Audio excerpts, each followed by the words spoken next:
Hello, hi friends. നമ്മൾ കുറച്ച് നാളത്തിന് ശേഷം അല്ലേ നമ്മളൊരു വീഡിയോ ചെയ്യാനായിട്ട് പോവുകയാണ്. ഞാൻ അതിൻ്റെ ഇടയ്ക്ക് കുറേ പ്രാവശ്യം ഇങ്ങനെ ശ്രമിച്ചു, പലതരത്തിൽ ഇനി ചെറിയ ചെറിയ വീഡിയോ ആക്കാം, ഒറ്റ വീഡിയോ ആക്കാൻ നേരത്താണ് ടൈം പോണേ, അതുകൊണ്ട് നമുക്ക് കുഞ്ഞു കുഞ്ഞു വീഡിയോ ആയിട്ട് ദിവസം ഇടാം, അങ്ങനെയൊക്കെ പറഞ്ഞ് ഞാൻ ആ ഒരു ശ്രമത്തിൻ്റെ ഭാഗമായിട്ടാണ് നമ്മൾ ആ കമ്പനിയിലോ 1-2 വീഡിയോ ഇട്ടത്. പക്ഷെ എന്നിട്ട് അതൊന്നും നടന്നില്ല.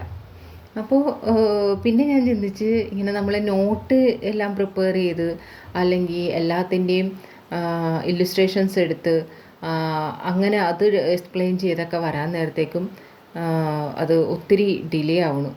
ഞാൻ ചെയ്യാനും ഡിലേ ആവണു, പിന്നെ ഒത്തിരി ടൈം വേണം എനിക്ക് അതിന് വേണ്ടിയിട്ട്. അപ്പോൾ എന്താ പറയുക, നമ്മൾ കമ്മിറ്റ് ചെയ്ത പോലെ അതിൻ്റെ ഇടയിൽ എന്താ പറയുക, എനിക്ക് അൺഎക്സ്പെക്റ്റഡായിട്ട് കുറച്ച് വർക്ക് വന്നു. അപ്പോൾ അതുകൊണ്ട് എനിക്കിപ്പോൾ അത്രയും ടൈം ഇതിൽ സ്പെൻഡ് ചെയ്യാനായിട്ട് പറ്റണില്ല. അതാണ് മെയിനായിട്ടുള്ള കാര്യം. ഒത്തിരി പേര് ചോദിക്കുന്നുണ്ട്, എനിക്ക് ആഗ്രഹമില്ലാഞ്ഞിട്ടല്ല, തീർച്ചയായിട്ടും നമുക്കിത് തീർക്കാമെന്ന് വിചാരിച്ചു. അപ്പോൾ അതിൽ നിന്ന് എനിക്ക് എപ്പോഴും മെസ്സേജ് അയക്കണം കുറച്ച് പേരുടെ അടുത്ത് ഡിസ്കസ് ചെയ്തിട്ടാണ് ഞാനിപ്പോൾ ഈ ഒരു ഇതിനെ ട്രയലെന്ന് ഞാൻ വേണമെങ്കിൽ പറയാം, ട്രയൽ ഇടാനായിട്ട് തീരുമാനിച്ചിരിക്കുന്നത്. കാരണം എല്ലാവരുടെ അടുത്തും ഞാൻ ഡിസ്കസ് ചെയ്ത് ഇതേപോലെയുള്ള കാര്യങ്ങളൊക്കെ പറഞ്ഞു കഴിഞ്ഞപ്പോൾ അവരെൻ്റെ അടുത്ത് പറഞ്ഞത്, ഞാൻ അതിൻ്റെ കോൺസെപ്റ്റ് എന്താണെന്നുള്ളത് ഞങ്ങൾക്ക് പറഞ്ഞു തന്നാൽ മതി, അത് ബാക്കി വെച്ച് നമ്മൾ പഠിക്കാം. പിന്നെ നമുക്ക് ടെലിഗ്രാം ഗ്രൂപ്പൊക്കെ ഇല്ലേ, അതിൽ നമുക്ക് ഡൗട്ട് ചോദിക്കുക. അപ്പോൾ ബാക്കിയുള്ളവരൊക്കെ ഒന്ന് ഹെൽപ്പ് ചെയ്യുമല്ലോ, അറിയാവുന്നവരും അറിയാൻ പാടില്ലാത്തവരും എല്ലാവരും അതിലുണ്ടാവുമല്ലോ. അപ്പോൾ ഒരു വിഷയത്തെക്കുറിച്ച് ഒരാൾക്ക് അറിയില്ലെങ്കിൽ ബാക്കി എല്ലാവരും ഹെൽപ്പ് ചെയ്യുമായിരിക്കും. മാമിനത് സൗകര്യം പോലെ സമയം ഉണ്ടെന്നുണ്ടെങ്കിൽ അതൊന്ന് എക്സ്പ്ലെയിൻ ചെയ്താൽ മതി. എന്തായാലും ഒന്ന് കോൺസെപ്റ്റ് ഒന്ന് ക്ലിയർ ആക്കി പോകും. ഇതേപോലെ 100% എടുക്കാൻ പറ്റിയില്ലെങ്കിലും എല്ലാ ചാപ്റ്ററിൻ്റെയും കോൺസെപ്റ്റ് അതിലെന്താ പറയണേ അത് പറഞ്ഞാൽ തന്നെ ഞങ്ങൾക്കൊരു കോൺഫിഡൻ്റ് ആണ് എന്നുള്ളത് കുറച്ച് പേര് എൻ്റെ അടുത്ത് പറഞ്ഞു. ആ ഒരു ഐഡിയയിൽ നിന്നാണ് ഞാനിപ്പോൾ ഈ ഒരു ട്രയൽ സ്റ്റാർട്ട് ചെയ്തിരിക്കുന്നത്. ഇതെല്ലാ ദിവസവും വരുമെന്ന് വെച്ചാൽ എല്ലാ ദിവസവും ഒന്നും ഈ വീഡിയോ വരില്ല. പക്ഷേ നമുക്ക് ഈ ഡിസംബറിനുള്ളിൽ നമുക്ക് ഫുള്ളായിട്ടിത് എല്ലാത്തിൻ്റെയും കോൺസെപ്റ്റ്, പിന്നെ എനിക്ക് പറ്റിയിട്ടുണ്ടെങ്കിൽ നിങ്ങൾക്ക് ഡിഫിക്കൽട്ടായിട്ട് വരണ ഏതെങ്കിലും പ്രോബ്ലംസ് ഇപ്പോൾ ഞാൻ പറയുകയാണെന്നുണ്ടെങ്കിൽ, ഇപ്പോൾ ഞാൻ എന്താണെന്ന് വെച്ചിട്ടുണ്ടെങ്കിൽ ഏതെങ്കിലും ഒരു ചാപ്റ്ററിൻ്റെ ഞാനിപ്പോൾ ഇടാൻ പോണത് ഞാനൊന്ന് പറയാം. അതായത് ഇപ്പോൾ ഞാനിപ്പോൾ സ്റ്റാർട്ട് ചെയ്യാൻ പോണത് ഡയറക്റ്റ് ടാക്സ് ആണ്. ആ ഡയറക്റ്റ് ടാക്സ് നമുക്ക് ഏതെങ്കിലും ഒരു ചാപ്റ്റർ എടുക്കാൻ നേരത്തേക്കും ആ ചാപ്റ്ററിൻ്റെ ഇപ്പോൾ സാലറി ആണെന്ന് വിചാരിച്ചു, സാലറി എടുക്കാൻ നേരത്തേക്കും ആ ചാപ്റ്റർ ഞാൻ ഫുള്ളായിട്ട് A to Z ഞാൻ പറഞ്ഞു കഴിഞ്ഞിട്ട് അതിലെന്തെങ്കിലും നിങ്ങൾക്ക് ആ പ്രോബ്ലം ഒക്കെ ചെയ്ത് നോക്കാൻ, പ്രോബ്ലം ചെയ്യാനായിട്ട് ഇവിടെ ഇതുണ്ടാവില്ല. ഇപ്പോൾ സാലറി നമ്മൾ കംപ്ലീറ്റ് ചെയ്തതാണ് അല്ലേ, അതുകൊണ്ട് വലിയ പ്രശ്നമില്ല. പക്ഷേ എന്നാലും ഒരു റിവിഷൻ പോലെ ഞാനിവിടെ ഫുള്ളായിട്ട് അതിൻ്റെ കാര്യങ്ങളൊക്കെ നമ്മൾ പറയും. അപ്പോൾ അതിലെന്തെങ്കിലും ഡൗട്ട് ഉണ്ടെന്നുണ്ടെങ്കിൽ ആ വീഡിയോയുടെ താഴെ തന്നെ കമൻറ്റ് ഇടുക. ഏതെങ്കിലും ഒരു പ്രോബ്ലത്തിന് ഡൗട്ടായിരിക്കാം, അല്ലെങ്കിൽ അതൊട്ടും കിട്ടണ്ടാവില്ല, വേറെ എന്തെങ്കിലും ഡൗട്ടായിരിക്കാം. ആ വീഡിയോയുടെ താഴെ തന്നെ കമൻറ്റ് ഇട്ടിട്ട് നിങ്ങൾ വേണമെന്നുണ്ടെങ്കിൽ ടെലിഗ്രാം ഗ്രൂപ്പിലും കൂടി ചോദിച്ചോ. ഓക്കെ, അപ്പോൾ ഞാൻ ഫ്രീ ആവണനുസരിച്ച് തീർച്ചയായിട്ടും ഞാൻ അതിൻ്റെ വീഡിയോ, അത് ഡിഫിക്കൽട്ടാണ്, അതിലെന്തെങ്കിലും സ്പെഷ്യാലിറ്റി ഉണ്ട്, അല്ലെങ്കിൽ അതെന്തെങ്കിലും കോൺസെപ്റ്റ് ഒന്നും കൂടി ഡീറ്റെയിൽഡ് ആയിട്ട് നിങ്ങൾക്ക് പറഞ്ഞു തരേണ്ട പോലെ ഉണ്ടെന്നുണ്ടെങ്കിൽ തീർച്ചയായിട്ടും നമുക്ക് ആ ഒരു വീഡിയോ, ഒരു പ്രോബ്ലം എന്നൊക്കെ പറയുമ്പോൾ അധികം ടൈം എടുക്കില്ലല്ലോ. അപ്പോൾ ആ ഒരു വീഡിയോ ഞാനത് ചെയ്യാനായിട്ട് ശ്രമിക്കാം. ഓക്കെ, ഈ കാര്യങ്ങൾ തന്നെ ഞാൻ ലൈവിൽ വന്ന് പറയണമെന്നാണ് പ്രതീക്ഷിച്ചത്. ഞാനതിന് വേണ്ടി തന്നെ കുറേ ടൈം ഇങ്ങനെ പോയി, നിങ്ങളുടെ അടുത്ത് ഇങ്ങനെ മതിയോ എന്ന് എല്ലാവരോടും ചോദിച്ചിട്ട് ഞാൻ സ്റ്റാർട്ട് ചെയ്യാമെന്നൊക്കെ വിചാരിച്ചിട്ട് തന്നെ കുറേ ടൈം പോയി. അപ്പോൾ പിന്നെ അതും സ്റ്റോപ്പ് ചെയ്ത് ഇപ്പോൾ ഈ വീഡിയോയുടെ ഭാഗമായിട്ട് തന്നെ തുടങ്ങുകയാണ്, ഞാനത് പറയുകയാണ്. അപ്പോൾ എല്ലാവർക്കും ഇതേപോലെ ഈ വീഡിയോ കണ്ടിട്ട് എല്ലാവർക്കും ഇത് ഓക്കെ ആണ് എന്നുണ്ടെങ്കിൽ നിങ്ങൾ നിങ്ങളുടെ അഭിപ്രായം പറയുക. അല്ല ഇതെനിക്ക് ഓക്കെ അല്ല, ഇതൊന്നും ശരിയായിട്ടില്ല, എനിക്ക് പഴയ പോലെ തന്നെ മതി എന്നുണ്ടെങ്കിൽ അതും പറയുക. കാരണം അതേപോലെ ആണെന്നുണ്ടെങ്കിൽ നമുക്ക് കുറച്ച് ടൈം വേണം, എനിക്ക് കുറച്ച് ടൈം വേണം പ്രിപ്പയർ ആകുമ്പോൾ. അത് എത്രത്തോളം കംപ്ലീറ്റ് ചെയ്യാൻ പറ്റുമെന്ന് അറിയില്ല, അതുകൊണ്ടാണ്. ഓക്കെ, ഇപ്പോൾ ഇന്ന് നമ്മളിവിടെ ചെയ്യാൻ പോണത് ഡയറക്റ്റ് ടാക്സ് ആണ്. നമ്മൾ ഫസ്റ്റ് എടുക്കാൻ പോണേ ഡയറക്റ്റ് ടാക്സിൻ്റെ നമ്മൾ കുറേ പോർഷൻസ് കഴിഞ്ഞാണ്. ഇപ്പോൾ നമ്മൾ എന്താ ചെയ്യാൻ പോണേന്ന് വെച്ചാൽ അത് കുറേ നാളായില്ലേ, അപ്പോൾ അതുകൊണ്ട് ഈ ഒരു തരത്തിൽ, അപ്പോൾ അത് കഴിഞ്ഞുകൊണ്ട് എല്ലാവർക്കും ഫുൾ വീഡിയോ കണ്ടിട്ടുണ്ടാവും, അതുകൊണ്ട് എല്ലാത്തിൻ്റെ ഒരു ഇത് മനസ്സിലായിട്ടുണ്ടാവുമായിരിക്കും.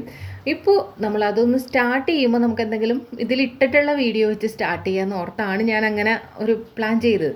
ഇപ്പോൾ എന്താണെന്ന് വെച്ചാൽ ബേസിക്കും കുറച്ച് കാര്യങ്ങളൊക്കെ ഞാനിങ്ങനെ അതിൻ്റെ മെയിൻ പോയിൻറ്റ്സ് ഒക്കെ പറഞ്ഞ് എഴുതി പറയും. അതേപോലെ തന്നെ ഡീറ്റെയിൽഡ് അല്ല, പോയിൻ്റായിട്ട് എഴുതും. പിന്നെ മാക്സിമം ഞാനൊരു ചാർട്ട് പോലെ പ്രിപ്പയർ ചെയ്ത് വരയ്ക്കും. എന്തിനാണെന്ന് വെച്ചിട്ടുണ്ടെങ്കിൽ വരച്ച് പഠിപ്പിക്കും. എന്താണെന്ന് വെച്ചിട്ടുണ്ടെങ്കിൽ നമുക്കതാണ് എപ്പോഴും നമ്മുടെ മെമ്മറിയിൽ നിൽക്കാനായിട്ട് നല്ലത്. ഓക്കെ, നമുക്ക് ചാർട്ട് എന്തോരം നിങ്ങൾക്ക് ഞാൻ പ്രിപ്പയർ ചെയ്യുന്ന പോലെ തന്നെ വേണമെന്നല്ല ഞാൻ പറയണേ. എന്തോരം എണ്ണത്തിന് നിങ്ങൾക്ക് ചാർട്ടായിട്ട് പ്രിപ്പയർ ചെയ്ത് നിങ്ങൾക്ക് സ്വയം വെക്കാൻ പറ്റുമോ, അതാണ് ഏറ്റവും നല്ലത്. ഇപ്പോൾ ഇതെന്തോ ഈ വീഡിയോ എന്തോ ഉദ്ദേശിക്കണേന്ന് വെച്ചിട്ടുണ്ടെങ്കിൽ നമ്മൾ ഡീറ്റെയിൽഡ് വീഡിയോ എല്ലാം ഇട്ടിട്ടുണ്ട്. ഈ സാലറിയുടെ വരെ, സാലറിയും ഹൗസ് പ്രോപ്പർട്ടിയും അതർ സോഴ്സസ് ഇട്ടിട്ടുണ്ടോ എന്നാണ് എൻ്റെ ഒരു ഓർമ്മ. എനിക്ക് കറക്റ്റായിട്ട് അറിയില്ല. നമ്മൾ PGBPയും ക്യാപിറ്റൽ ഗെയിനും ആണ് കംപ്ലീറ്റ് ചെയ്യാത്തതെന്നാണ് എൻ്റെ ഒരു ഓർമ്മ. എന്തായാലും അതുവരെയുള്ളത് ഇട്ടിട്ടുണ്ട്. അപ്പോൾ ആ ഡീറ്റെയിൽഡ് ആയിട്ടുള്ള വീഡിയോ അത് തന്നെ പോയി കാണുക. ഓക്കെ, അത് കണ്ടു കഴിഞ്ഞിട്ട് ഏകദേശം ഒരു ഐഡിയ കിട്ടിക്കഴിയൂലേ, കിട്ടിക്കഴിഞ്ഞിട്ട് ഉള്ള പിള്ളേർ ഈ ഒരു വീഡിയോ ഇടയ്ക്കിടയ്ക്ക് കാണാം. എന്തിനു വേണ്ടിയിട്ടെന്ന് വെച്ചാൽ ഇനി ഡിസംബറിന് കുറേ സമയമുണ്ട് അല്ലേ. ആ സമയം വരെ നമ്മളത് പഠിച്ച കാര്യങ്ങളൊക്കെ മറന്നു പോകും. റിവൈസ് ചെയ്യാൻ പറഞ്ഞാൽ എത്ര പേര് ചെയ്യും എന്നുള്ളതും അറിയില്ല. അപ്പോൾ ഈ ഒരു വീഡിയോ ജസ്റ്റ് ഒന്ന് പ്ലേ ചെയ്ത് വെച്ചിട്ട് ഇടയ്ക്കിടയ്ക്ക് നിങ്ങൾ അതിൻ്റെ ഒപ്പം തന്നെ അങ്ങോട്ട് പറഞ്ഞു പോവുകയാണെന്നുണ്ടെങ്കിൽ നിങ്ങൾക്ക് ആ ഒരു സംഭവം തലയിലും ഇങ്ങനെ ഇരുന്നുകൊണ്ടേയിരിക്കും അല്ലേ. നിങ്ങൾക്ക് ആ ക്ലാരിറ്റി ഉണ്ടാകും, കോൺസെപ്റ്റ് ക്ലാരിറ്റി കിട്ടും നിങ്ങൾക്ക്. അതൊരിക്കലും മറന്നു പോവില്ല. ഒരു വീഡിയോ ആയിട്ട് അതിൻ്റെ കൂടെ ഇങ്ങനെ പ്ലേ ചെയ്ത് പോകാൻ നേരത്തെ എത്ര സമയം എടുക്കും? അത് ഫാസ്റ്റായിട്ട് കൂടി പ്ലേ ചെയ്യാം അല്ലേ. അധികം ടൈം എടുക്കില്ല. നിങ്ങൾക്കത് ജസ്റ്റ് ഒന്ന് കിടക്കുമ്പോൾ അല്ലേ, ഒന്ന് കിടക്കുമ്പോൾ ഉറക്കം വരുന്ന ടൈമിലെങ്കിലും ആ വീഡിയോ ഒന്ന് പ്ലേ ചെയ്തിട്ട് കിടക്കുകയും ചെയ്യാം. അപ്പോൾ നിങ്ങൾക്കത് നിങ്ങളുടെ മെമ്മറിയിൽ എപ്പോഴും ഇരിക്കുകയും ചെയ്യും. ആ ഒരു ഇതും കൂടി നല്ലതാണെന്ന് തോന്നിയത് കൊണ്ടാണ് ഞാനിരി ഇത് ട്രയൽ നടത്തുന്നത്. ഇനി നിങ്ങൾ പറ എങ്ങനെയാണെന്നുള്ളത് പറഞ്ഞു.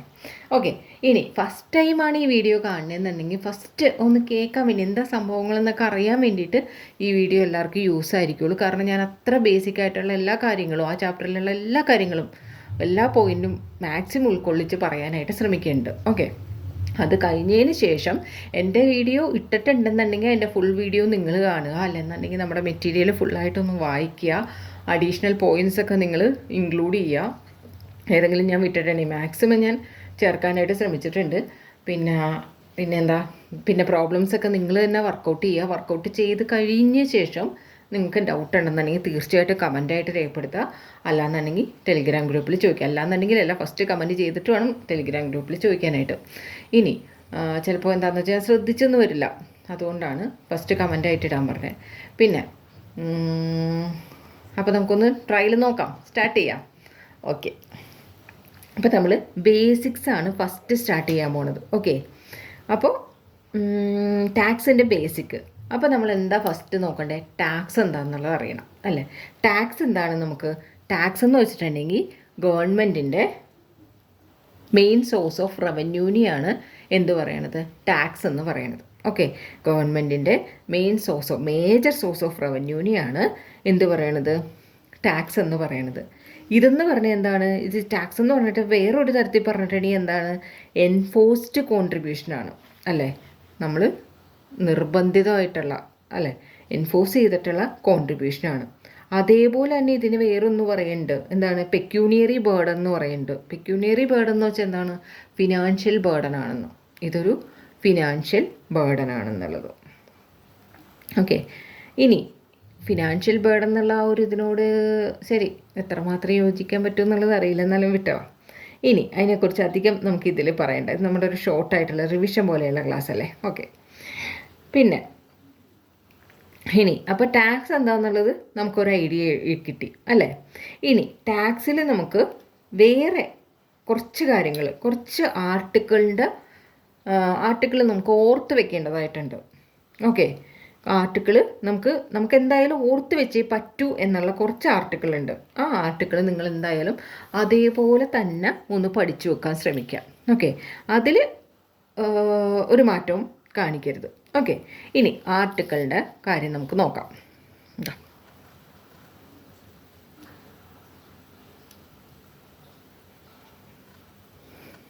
ഫസ്റ്റ് ആർട്ടിക്കിൾ പഠിക്കേണ്ടത് ആർട്ടിക്കിൾ 265 ആണ്.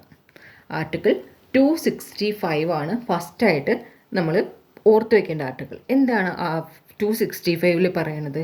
നോ ടാക്സ് അല്ലേ. നോ ടാക്സ് എന്താണ് നമുക്ക് പൊതുവായിട്ട് പറയുകയാണെന്നുണ്ടെങ്കിൽ എന്താണ് അതായത് ലോ സമ്മതിക്കാതെ ഒരു ടാക്സ് നമ്മൾ ലെവി ചെയ്യാനോ കളക്ട് ചെയ്യാനോ പാടില്ല എന്നുള്ളതാണ് 265 പറയുന്നത്. അതായത് no tax can be levied by except by the authority of law. Okay, അപ്പോൾ ആ ഒരു ആർട്ടിക്കിൾ എന്തായാലും നിങ്ങളൊന്ന് ഓർത്ത് വയ്ക്കുക.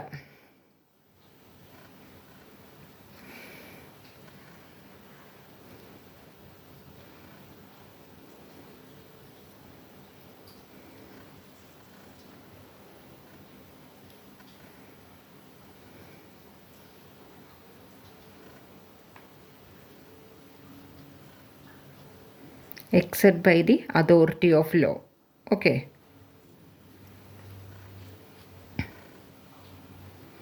No tax can be levied or collected except by the authority of law. അപ്പോൾ ലോയുടെ അതായത് ലോയിൽ പറഞ്ഞിട്ടില്ലാതെ, ലോയുടെ ആ സമ്മതമില്ലാതെ, ലോയിൽ പറഞ്ഞിട്ടില്ലാതെ ഒരു ടാക്സും, ഏതൊരു ടാക്സ് ആണെങ്കിലും നമുക്ക് എന്ത് ചെയ്യാൻ പാടില്ല, ടാക്സ് ലെവി ചെയ്യാനോ കളക്ട് ചെയ്യാനോ പാടില്ല എന്നുള്ളതാണ് പറയണത്. അങ്ങനെ പറയണത് ഏത് ആർട്ടിക്കിളിലാണ്? 265 അങ്ങനെ പറയണത്. ഓക്കെ, ഇനി നമുക്കുള്ള 246 ഉണ്ട്. 46 ആർട്ടിക്കിൾ 246 ആണ്. ആർട്ടിക്കിൾ 246 ഉണ്ട്. ആർട്ടിക്കിൾ 246 എന്നുള്ളത് നമ്മൾ പഠിച്ചിരിക്കണം. എന്താണ് ആർട്ടിക്കിൾ 246 പറയണത്? Parliament make law. പാർലമെൻറ്റിന് വേണമെന്നുണ്ടെങ്കിൽ എന്ത് ചെയ്യാൻ പറ്റും? ലോ ഉണ്ടാക്കാനായിട്ട് പറ്റുമെന്ന്. Okay, parliament make law. Okay, parliament വേണമെന്നുണ്ടെങ്കിൽ എന്ത് ചെയ്യാൻ പറ്റും? ലോ ഉണ്ടാക്കാനായിട്ട് പറ്റും, നിർമ്മിക്കാനായിട്ട് പറ്റും.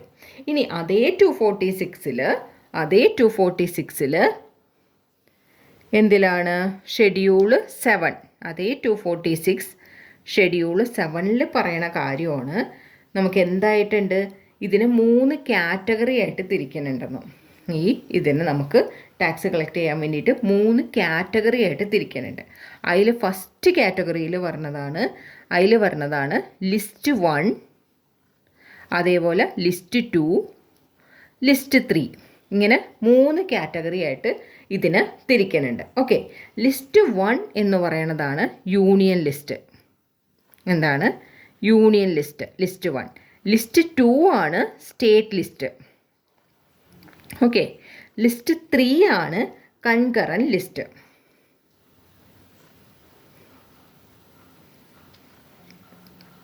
Okay, concurrent list. അങ്ങനെ 3 ലിസ്റ്റായിട്ട് ഇതിനെ തിരിക്കുന്നുണ്ട്. ഇതിൽ ലിസ്റ്റ് 1 എന്നുള്ളത് ഇതിൽ പഠിച്ചു വെക്കേണ്ട ഒരു പോയിൻറ്റും കൂടി ഉണ്ട്. ലിസ്റ്റ് 1 അല്ലെങ്കിൽ യൂണിയൻ ലിസ്റ്റ് എന്നുള്ളത് ഏത് എൻട്രി നമ്പറിലാണ് പറഞ്ഞതെന്നുള്ളത് പഠിച്ചു വെക്കണം. കാരണം അതും നമുക്ക് 1 വേർഡിലൊക്കെ ചോദിക്കാനുള്ളതുണ്ട്. ഓക്കെ, എൻട്രി 82 എന്ത് പറഞ്ഞത്? യൂണിയൻ ലിസ്റ്റ് എന്നുള്ളത് പറഞ്ഞത്. എൻട്രി 82 യൂണിയൻ ലിസ്റ്റ് എന്നുള്ളത് പറഞ്ഞത്. അപ്പോൾ സ്റ്റേറ്റ് ലിസ്റ്റ് ഏതിലാണ് പറഞ്ഞത്? സ്റ്റേറ്റ് ലിസ്റ്റ് എൻട്രി 46 പറഞ്ഞത്. ഓക്കെ, എൻട്രി 46 എന്ത് പറഞ്ഞത്? സ്റ്റേറ്റ് ലിസ്റ്റ് പറഞ്ഞത്. ഈ രണ്ടും പഠിച്ചു നോക്കാം. എൻട്രി നമ്പറും പഠിച്ചു നോക്കാം, ഇത് ലിസ്റ്റ് ഏതാണെന്നുള്ളതും പഠിച്ചു നോക്കാം. ഇനി ഈ യൂണിയൻ ലിസ്റ്റ് എന്നുള്ളത്, യൂണിയൻ ലിസ്റ്റിൽ അത് എന്തൊക്കെ ഇരിക്കുള്ളൂ? അതായത് യൂണിയൻ ലിസ്റ്റ് എന്ന് പറഞ്ഞാൽ എന്തായിരിക്കുള്ളൂ? യൂണിയൻ ഗവൺമെൻറ്, സെൻട്രൽ ഗവൺമെൻറ്റിനാണ് അതിൻ്റെ പവർ ഉള്ളത്, അല്ലേ? സെൻട്രൽ ഗവൺമെൻറ്റിനായിരിക്കുള്ളൂ അത്. അങ്ങനെ സെൻട്രൽ ഗവൺമെൻറ് പവർ ഉള്ളത് ഏതാണ്? ടാക്സ് പിടിക്കാനായിട്ട് സെൻട്രൽ ഗവൺമെൻറ് പവർ ഉള്ളത് ഏതാണ്? ഇൻകം ടാക്സ്, അല്ലേ? Income tax other than agriculture income, അതാണ് സെൻട്രൽ ഗവൺമെൻറ്റിന് പവർ ഉള്ളത്. അതാണ് list 1 union list entry number 82 പറഞ്ഞത്. ഇനി അടുത്ത ലിസ്റ്റ് 2 സ്റ്റേറ്റ് ലിസ്റ്റ് പറഞ്ഞ ഏതാണ്? സ്റ്റേറ്റ് ലിസ്റ്റ് പറഞ്ഞത് ഈ അഗ്രികൾച്ചറിൻ്റെ ഇത് വരാം, അല്ലെങ്കിൽ റോഡ് ടാക്സ് വരാം, അങ്ങനെയുള്ളതൊക്കെ ലിസ്റ്റ് 2 വരാം. ഇനി ലിസ്റ്റ് 3 പറഞ്ഞ എന്താണ്? Concurrent list. കൺകറൻറ്റ് ലിസ്റ്റ് എന്ന് വെച്ചാൽ എന്താണ്? രണ്ടു പേർക്കും അതിന് ഒരേപോലെ എന്തുണ്ട്? അതിന് ഒരേപോലെ ടാക്സ് പിടിക്കാനുള്ള ഒരു അനുമതി നൽകിയിരിക്കുന്നതാണ് കൺകറൻറ്റ് ലിസ്റ്റിൽ. അതിൽ പറഞ്ഞതിന് എക്സാമ്പിൾ എന്താണ്? GST, അല്ലേ? GST രണ്ടു പേർക്കും ഒരേപോലെയാണ്. അപ്പോൾ ആ ഒരു പോയിന്റ് നിങ്ങൾ അതേപോലെ തന്നെ ഓർത്ത് വയ്ക്കുക. ഓക്കെ, ഇനി അടുത്തതാണ് ആർട്ടിക്കിൾ 1, 2, 3. ആർട്ടിക്കിൾ എന്താണ്? ആർട്ടിക്കിൾ 1, 2, 3. ആർട്ടിക്കിൾ നിങ്ങൾക്ക് ഇത് ഞാൻ എഴുതണ ക്ലിയർ ആവുമോ എന്നുള്ളത് എനിക്ക് ഡൗട്ടുണ്ട്. നമുക്ക് വേറെ എന്തെങ്കിലും അറേഞ്ച്മെൻറ്റ് ചെയ്യാൻ നോക്കാം. ഇപ്പോൾ എനിക്ക് സ്പീഡായിട്ട് എനിക്ക് ഇങ്ങനെ കൂടുതൽ അറേഞ്ച്മെൻറ്റൊക്കെ ചെയ്ത് വരാൻ നേരത്തേക്കും ഇത് ഡിലേ ആയിക്കൊണ്ടിരിക്കുന്നു. അതുകൊണ്ട് പറ്റിയ ഒരു ഇതാണ്, ഒരു പേപ്പറും ഒരു പെന്നും മതിയല്ലോ ഇത് അങ്ങോട്ട് പറഞ്ഞു തരാനായിട്ട്. ആ ഒരു തോട്ടിലാണ് ഞാനിത് സ്റ്റാർട്ട് ചെയ്തേക്കണേ. നിങ്ങൾ നോക്കൂ, ഞാൻ പറയണ വെച്ചിട്ട് നിങ്ങൾക്കത് ഓക്കെ ആണ് മനസ്സിലാവണുണ്ടെന്നുണ്ടെങ്കിൽ ചിലപ്പോൾ ഞാൻ എഴുതണ എത്രമാത്രം ക്ലിയർ ആവുമെന്ന് അറിയില്ല. ഞാൻ പറയണ വെച്ച് നിങ്ങൾക്കത് ഓക്കെ ആണെന്നുണ്ടെങ്കിൽ നിങ്ങൾ തന്നെ ഒന്ന് കമൻറ്റ് ചെയ്യുക. ഓക്കെ, തൊട്ടും പറ്റണില്ല എന്നുണ്ടെങ്കിൽ നിങ്ങൾ പറഞ്ഞു, നമുക്കിത് ഇവിടെ വെച്ച് സ്റ്റോപ്പ് ചെയ്യാം. അപ്പോൾ ആർട്ടിക്കിൾ 1, 2, 3 ആർട്ടിക്കിൾ 1, 2, 3 നിങ്ങൾ ഓർത്തിരിക്കേണ്ട ഒന്നാണ്. എന്താണ്? പ്രസിഡൻറ്റിന് പാർലമെൻറ്റിനല്ല പ്രസിഡൻറ്റിന് എന്ത് ചെയ്യാൻ ഇങ്ങനെ ലോ മേക്ക് ചെയ്യാനുള്ള അനുവാദം കൊടുത്തിരിക്കുന്നതാണ് ആർട്ടിക്കിൾ 1, 2, 3. അതായത് president may promulgate ordinance during recess of parliament. Okay, അത് കൊടുത്തിരിക്കുന്നത് എവിടെയാണ്? 1, 2, 3 ആർട്ടിക്കിൾ 1, 2, 3 അതേപോലെ നമുക്ക് പഠിക്കേണ്ട ഒന്നാണ് ഇവിടെ പ്രസിഡൻ്റ് എന്ന് എഴുതിയേക്കാം. ഓക്കെ, പ്രസിഡൻറ്റിനാണ്. അതേപോലെ നമുക്ക് പഠിക്കേണ്ട ഒന്നാണ് ആർട്ടിക്കിൾ 271 എന്താണ്? സർചാർജ് പറയണ ആർട്ടിക്കിളാണ്. എന്തിനെക്കുറിച്ച്? 271. സർചാർജ് ആരാണ് കൈകാര്യം ചെയ്യണത്? ഒന്ന് ആലോചിച്ച് നോക്കിയാൽ. സർചാർജ് എന്നുള്ളത് സ്റ്റേറ്റ് ഗവൺമെൻറ് ആണ്, യൂണിയൻ ഗവൺമെൻറ് ആണോ, രണ്ടുപേരും കൂടിയാണോ? അത് യൂണിയൻ ഗവൺമെൻറ് ആണ്. ഓക്കെ, ആർട്ടിക്കിൾ 271 പറഞ്ഞ സർചാർജ് ആരാണ്? യൂണിയൻ ഗവൺമെൻറ് ആണ്. ഓക്കെ, ഇപ്പം അത് ഒരു ഇതായി. അപ്പോൾ ഈ ആർട്ടിക്കിൾ നിങ്ങളൊന്ന് എന്തായാലും ഒന്ന് ഓർത്ത് വയ്ക്കുക. കാരണം വൺ വേർഡൊക്കെ ഉള്ളതാണ്, നമ്മളത് വിട്ട് കളയണ്ട. അതിൽ പറയണ ആ ഒരു പ്രത്യേകതകളുള്ള കുറച്ച് ആർട്ടിക്കിളാണ്, അതൊന്ന് ഓർത്ത് വയ്ക്കുക. ഇനി ഇതിൻ്റെ അഡ്മിനിസ്ട്രേഷനെ കുറിച്ച് നമുക്ക് നോക്കാം. അത് അറിഞ്ഞിരിക്കേണ്ടതാണ് നമ്മൾ. ഓക്കെ, അഡ്മിനിസ്ട്രേഷനിൽ ആരൊക്കെയാണ് വരണേന്നുള്ളത്. ഫസ്റ്റ് വരുന്നത് ഫിനാൻസ് മിനിസ്റ്ററാണ് അല്ലേ? ഫസ്റ്റ് ആരാണ് വരുന്നത്? ഫിനാൻസ് മിനിസ്റ്റർ വരും. ഫിനാൻസ് മിനിസ്റ്ററുടെ കീഴിൽ ആരാ വരുന്നത്? Revenue department. അവരുടെ കീഴിൽ ആരാ വരുന്നത്? റവന്യൂ ഡിപ്പാർട്ട്മെൻറ്റ് വരും. ഓക്കെ, റവന്യൂ ഡിപ്പാർട്ട്മെൻറ്റ് വരും. ഈ റവന്യൂ ഡിപ്പാർട്ട്മെൻറ്റിൻ്റെ കീഴിൽ രണ്ടായിട്ട് വരും. ആരൊക്കെയാണ്? ഒന്ന് central board of direct tax എന്നും, ഇനി central board of indirect tax and customs എന്നും പറഞ്ഞിട്ട് രണ്ടായിട്ട് നമ്മളതിനെ തിരിക്കും. ഓക്കെ, CBDT, CBIC എന്ന് പറയും. Central board of direct tax. ഇപ്പം നമ്മൾ ഡയറക്റ്റ് ടാക്സ് ഏതിൻ്റെ ഇതിൽ പറഞ്ഞത്? Central board of direct tax, CBDTയുടെ ഇതിലാണ് അത് വരുന്നത്. ഓക്കെ, ഇതാണ് നമ്മുടെ അഡ്മിനിസ്ട്രേഷൻ എന്നുള്ളതിൽ പറയാനുള്ളത്. ഇനി നമുക്കതിൽ നോക്കാനുള്ളത് ഇമ്പോർട്ടൻ്റ് ആയിട്ടുള്ളത് എന്താണെന്ന് വെച്ചാൽ സെക്ഷൻ 4 നിങ്ങൾ പഠിച്ചു വെക്കേണ്ട ഒന്നാണ്. ഓക്കെ, സെക്ഷൻ 4 ഏതൊരു ചാപ്റ്ററിൻ്റെയും ചാർജിങ് സെക്ഷൻ എന്ന് പറയുന്നത് നമ്മൾ എന്തായാലും അറിഞ്ഞിരിക്കേണ്ട ഒരു കാര്യമാണ്. ഓക്കെ, സെക്ഷൻ 4 എന്താണ്? Charging section. ടാക്സ് എങ്ങനെ ചാർജ് ചെയ്യും എന്നുള്ളത് നമുക്ക് പറഞ്ഞു തരുന്നത് ഏതിലാണ്? ചാർജ് ചെയ്യണത് ഏതിലാണ്, എങ്ങനെയാണ് ചാർജ് ചെയ്യേണ്ടത് എന്നുള്ളത് പറഞ്ഞു തരുന്നത് ഏതിലാണ്? ഈ സെക്ഷൻ 4 ഓക്കെ, ചാർജിങ് സെക്ഷൻ. ഇനി ചാർജിങ് സെക്ഷന് നമുക്ക് എന്ത് പറയും? ടാക്സിൻ്റെ ബാക്ക് ബോൺ എന്ന് പറയാം അല്ലേ? ടാക്സിൻ്റെ ബാക്ക് ബോണാണ് ചാർജിങ് സെക്ഷൻ എന്ന് പറയാം.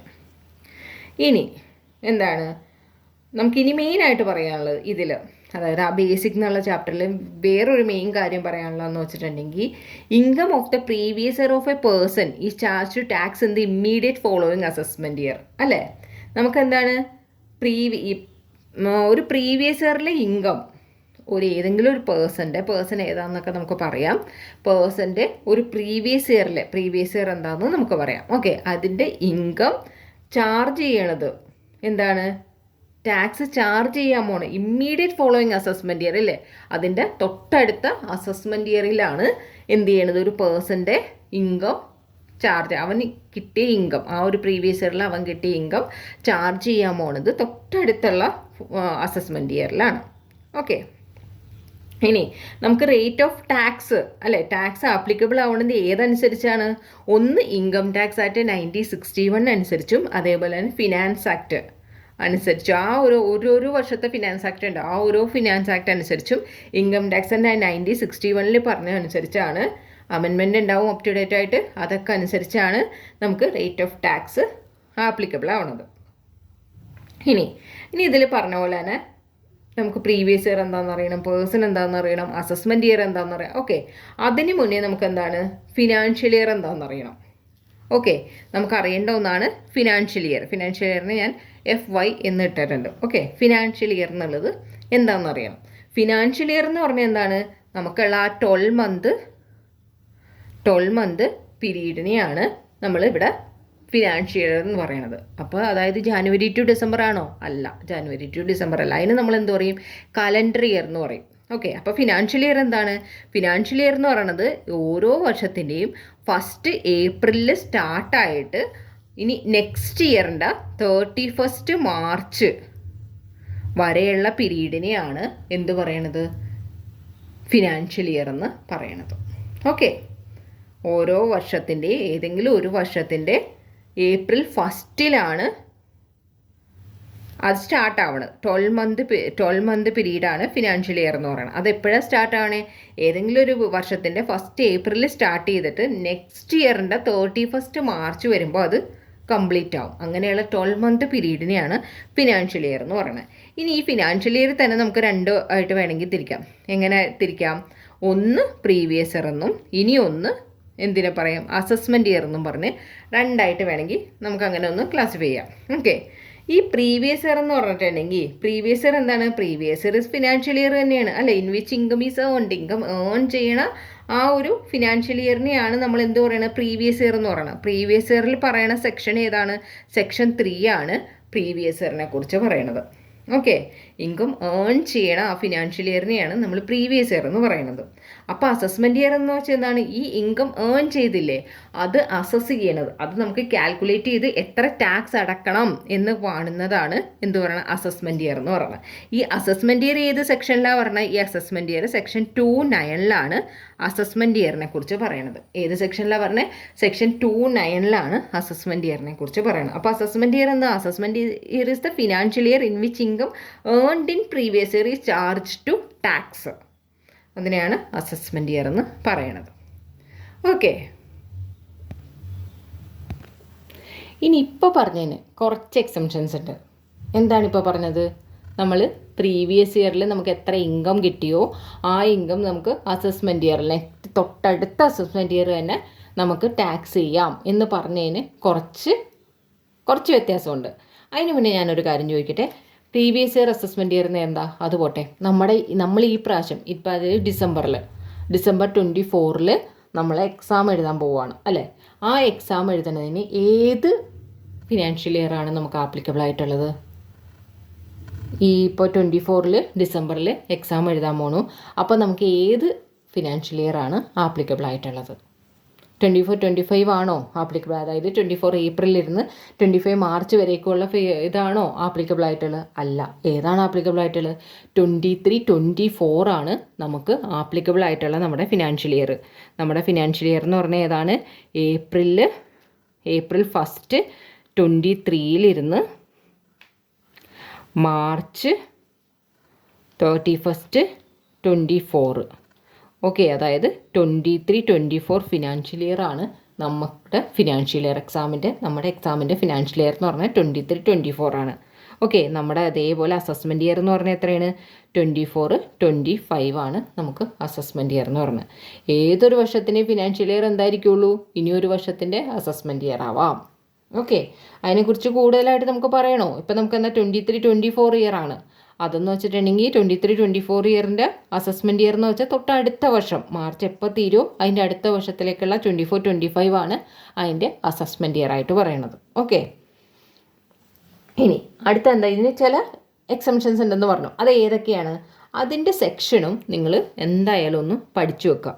ഓക്കെ, സെക്ഷൻ എന്തായാലും ഒന്ന് 172. ഓക്കെ, 172 ഒരു 5 സെക്ഷൻസ് നമ്മൾ എന്തായാലും പഠിച്ചു വെക്കണം. 172 സെക്ഷൻ 172 പറയണതാണ് shipping business of non resident assessee. 172 പറയണതാണ് shipping business of non resident assessee. Shipping business of non resident assessee. എന്താണ് ഇപ്പം നോൺ റെസിഡൻറ്റ്, അതായത് നോൺ റെസിഡൻറ്റ് എന്ന് പറഞ്ഞിട്ടുണ്ടെങ്കിൽ എന്താണ്, ഇപ്പം നമുക്ക് ഇന്ത്യക്കാരനല്ല എന്ന് മാത്രം വിചാരിക്കാം. നമുക്ക് നോൺ റെസിഡൻറ്റിനെ കുറിച്ച് നമുക്ക് ഇനിയും പറയാം. അറിയാവുന്നവരുണ്ടാവും, അപ്പോൾ അവർക്ക് ഓക്കെ, അറിയാൻ പാടില്ലാത്തവർക്കാണ് ഞാൻ പറഞ്ഞത്. അപ്പോൾ നോൺ റെസിഡൻ്റ് എന്നാണ്, ഇപ്പം ഇന്ത്യക്കാരനല്ല, അങ്ങനെയല്ലാത്ത ഒരാൾ ഇവിടെ വന്നിട്ട് അവരുടെ ഷിപ്പിംഗ് ബിസിനസ്സുമായിട്ട് വന്നിട്ട് അവർ ആ പ്രാവശ്യം അങ്ങോട്ട് അവരുടെ ഇത് ബിസിനസ് കഴിഞ്ഞ് കഴിഞ്ഞപ്പോൾ അവരെന്ത് ചെയ്യും, അവർ തിരിച്ച് അവരുടെ രാജ്യത്തേക്ക് പോവുകയാണ്, അല്ലെങ്കിൽ വേറെ ഏതെങ്കിലും രാജ്യത്തേക്ക് പോവുകയാണ്. അപ്പോൾ നമ്മൾ പറയുകയാണ് ഞങ്ങളുടെ നിയമം എന്താണെന്ന് വെച്ചിട്ടുണ്ടെങ്കിൽ ഈ വർഷത്തെ അടുത്ത വർഷം കൊണ്ടുവന്ന് ടാക്സ് അടച്ചാൽ മതി, അതാണ് ഞങ്ങളുടെ നിയമം എന്ന് പറഞ്ഞിട്ടുണ്ടെങ്കിൽ അവർ പിന്നെ പോയാൽ പിന്നെ മഷിയിട്ട് നോക്കി കാണാൻ പറ്റുമോ? ഇല്ല അല്ലേ? അപ്പോൾ അങ്ങനെയുള്ള കേസസിൽ എന്തു പറയും, നമ്മുടെ ടാക്സ് അതോറിറ്റി എന്തു പറയും, അത് വേണ്ട, നിങ്ങൾ എന്തായാലും ഇവിടെ വരെ ബുദ്ധിമുട്ടി വന്നതല്ലേ, നിങ്ങളുടെ ബിസിനസ് ഇവിടെ ചെയ്തിട്ടുണ്ട്, അപ്പോൾ അതിനുള്ള ടാക്സ് നിങ്ങൾ ഇവിടെ തന്നെ അടച്ചിട്ട് അപ്പം തന്നെ അങ്ങോട്ട് പോയിക്കോ, പിന്നെ നിങ്ങൾ ഇതിന് വേണ്ടി ബുദ്ധിമുട്ടിയൊക്കെ വരണത് ഭയങ്കര കഷ്ടമല്ലേ, അപ്പോൾ അതുകൊണ്ട് അത് തന്നെ അങ്ങോട്ട് ചെയ്തിട്ട് അങ്ങോട്ട് പൊക്കോളാൻ പറയും. അതാണ് സെക്ഷൻ 172. ഓക്കെ, ചിലപ്പോൾ എക്സംഷനായിട്ട് ചോദിക്കാം, അല്ലെങ്കിൽ വൺ വേർഡ് ചോദിക്കുക, ഏതെങ്കിലും ഒരു തരത്തിലൊക്കെ ചോദിക്കാം. അപ്പോൾ നിങ്ങൾ അതൊന്ന് നോട്ട് ചെയ്ത് നോക്കുക. അതേപോലെ തന്നെയുള്ളതാണ് സെക്ഷൻ 174. സെക്ഷൻ 174 ആണ് പറയണത് പേഴ്സൺ എന്താണ്, ഇന്ത്യ വിട്ട് പോവുകയാണ്, ഒന്നില്ലെങ്കിൽ പെർമനൻ്റ് ആയിട്ട് പോവുകയാണ്, അല്ലാന്നുണ്ടെങ്കിൽ കുറേ ലോങ് പീരീഡിലേക്ക് പോവുകയാണ്. ഓക്കെ, ഇപ്പോഴൊന്നും തിരിച്ചു വന്നില്ല, കുറച്ചധികം നാൾ കഴിഞ്ഞാൽ പുറത്ത് തന്നെയാണ് എന്ന് പറഞ്ഞിട്ട് അങ്ങനെ ലോങ് പീരീഡിലേക്ക് പോവുകയാണ്. അപ്പം അങ്ങനെയുള്ള ഒരാളുടെ അടുത്ത് നിങ്ങൾ എന്ന് പറഞ്ഞാൽ ഒന്ന് വന്ന് ടാക്സ് അടക്കാൻ പറയാൻ പറ്റുമോ? ഇല്ല. അങ്ങനെയൊക്കെയാണ് പോണേന്നുണ്ടെങ്കിൽ നമ്മൾ എന്ത് ചെയ്യും, അപ്പം തന്നെ അടിച്ചിട്ട് നിങ്ങൾ നിങ്ങളുടെ സൗകര്യം പോലെ പോയിട്ട് വന്നാൽ മതി എന്ന് പറയും. ഓക്കെ അല്ലേ? അപ്പോൾ person leaving India permanently or for a long period of time.